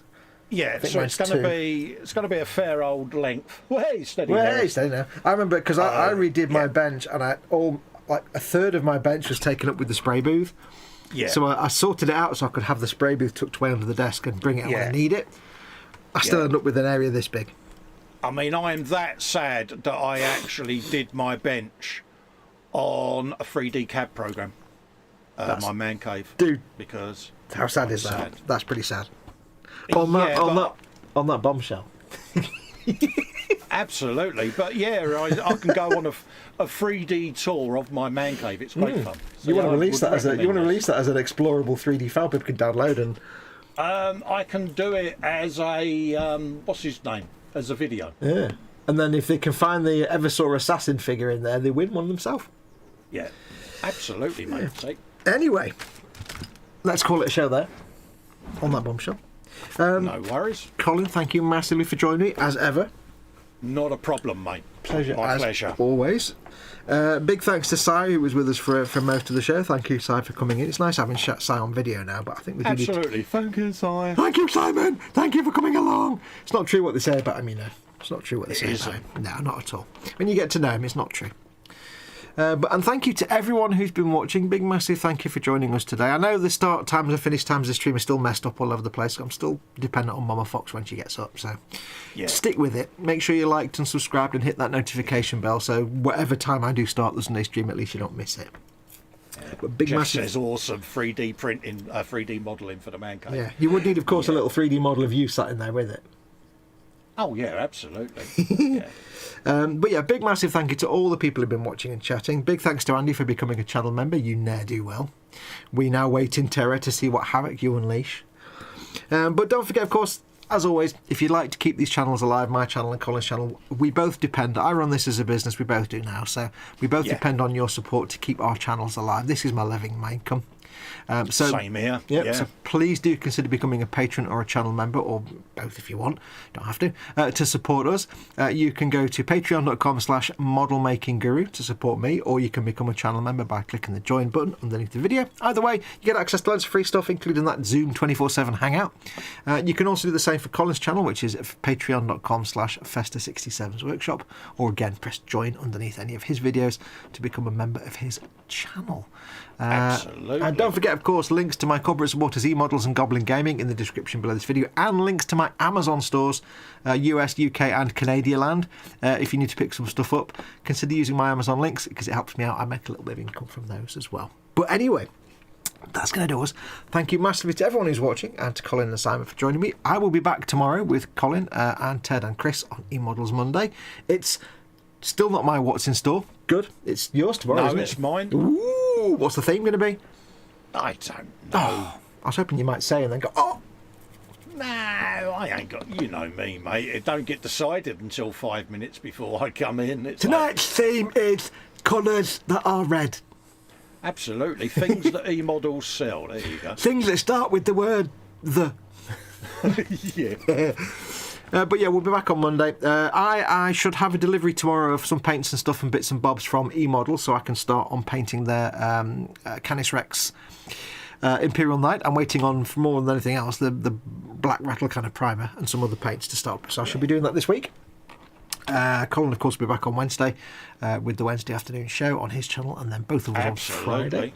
Until then, I shall say thank you very much for watching. You know what I didn't do? I didn't change the overlay, did I? Just can't get staff. It's Reynolds' fault. There you go. Just cannot get quality staff. I know. It's because he leaves halfway through the show like a complete diva going off for his M&Ms. Yeah. I don't know. But yes, thank you very much for watching. Take care of yourselves. We shall see you all tomorrow. Don't forget, be good. If you can't be good, charge. But either way, make sure you wear a mask. Take care of yourselves. Absolutely. Adios, amigos. Adios, amigos. Beat you to it. Yeah. No.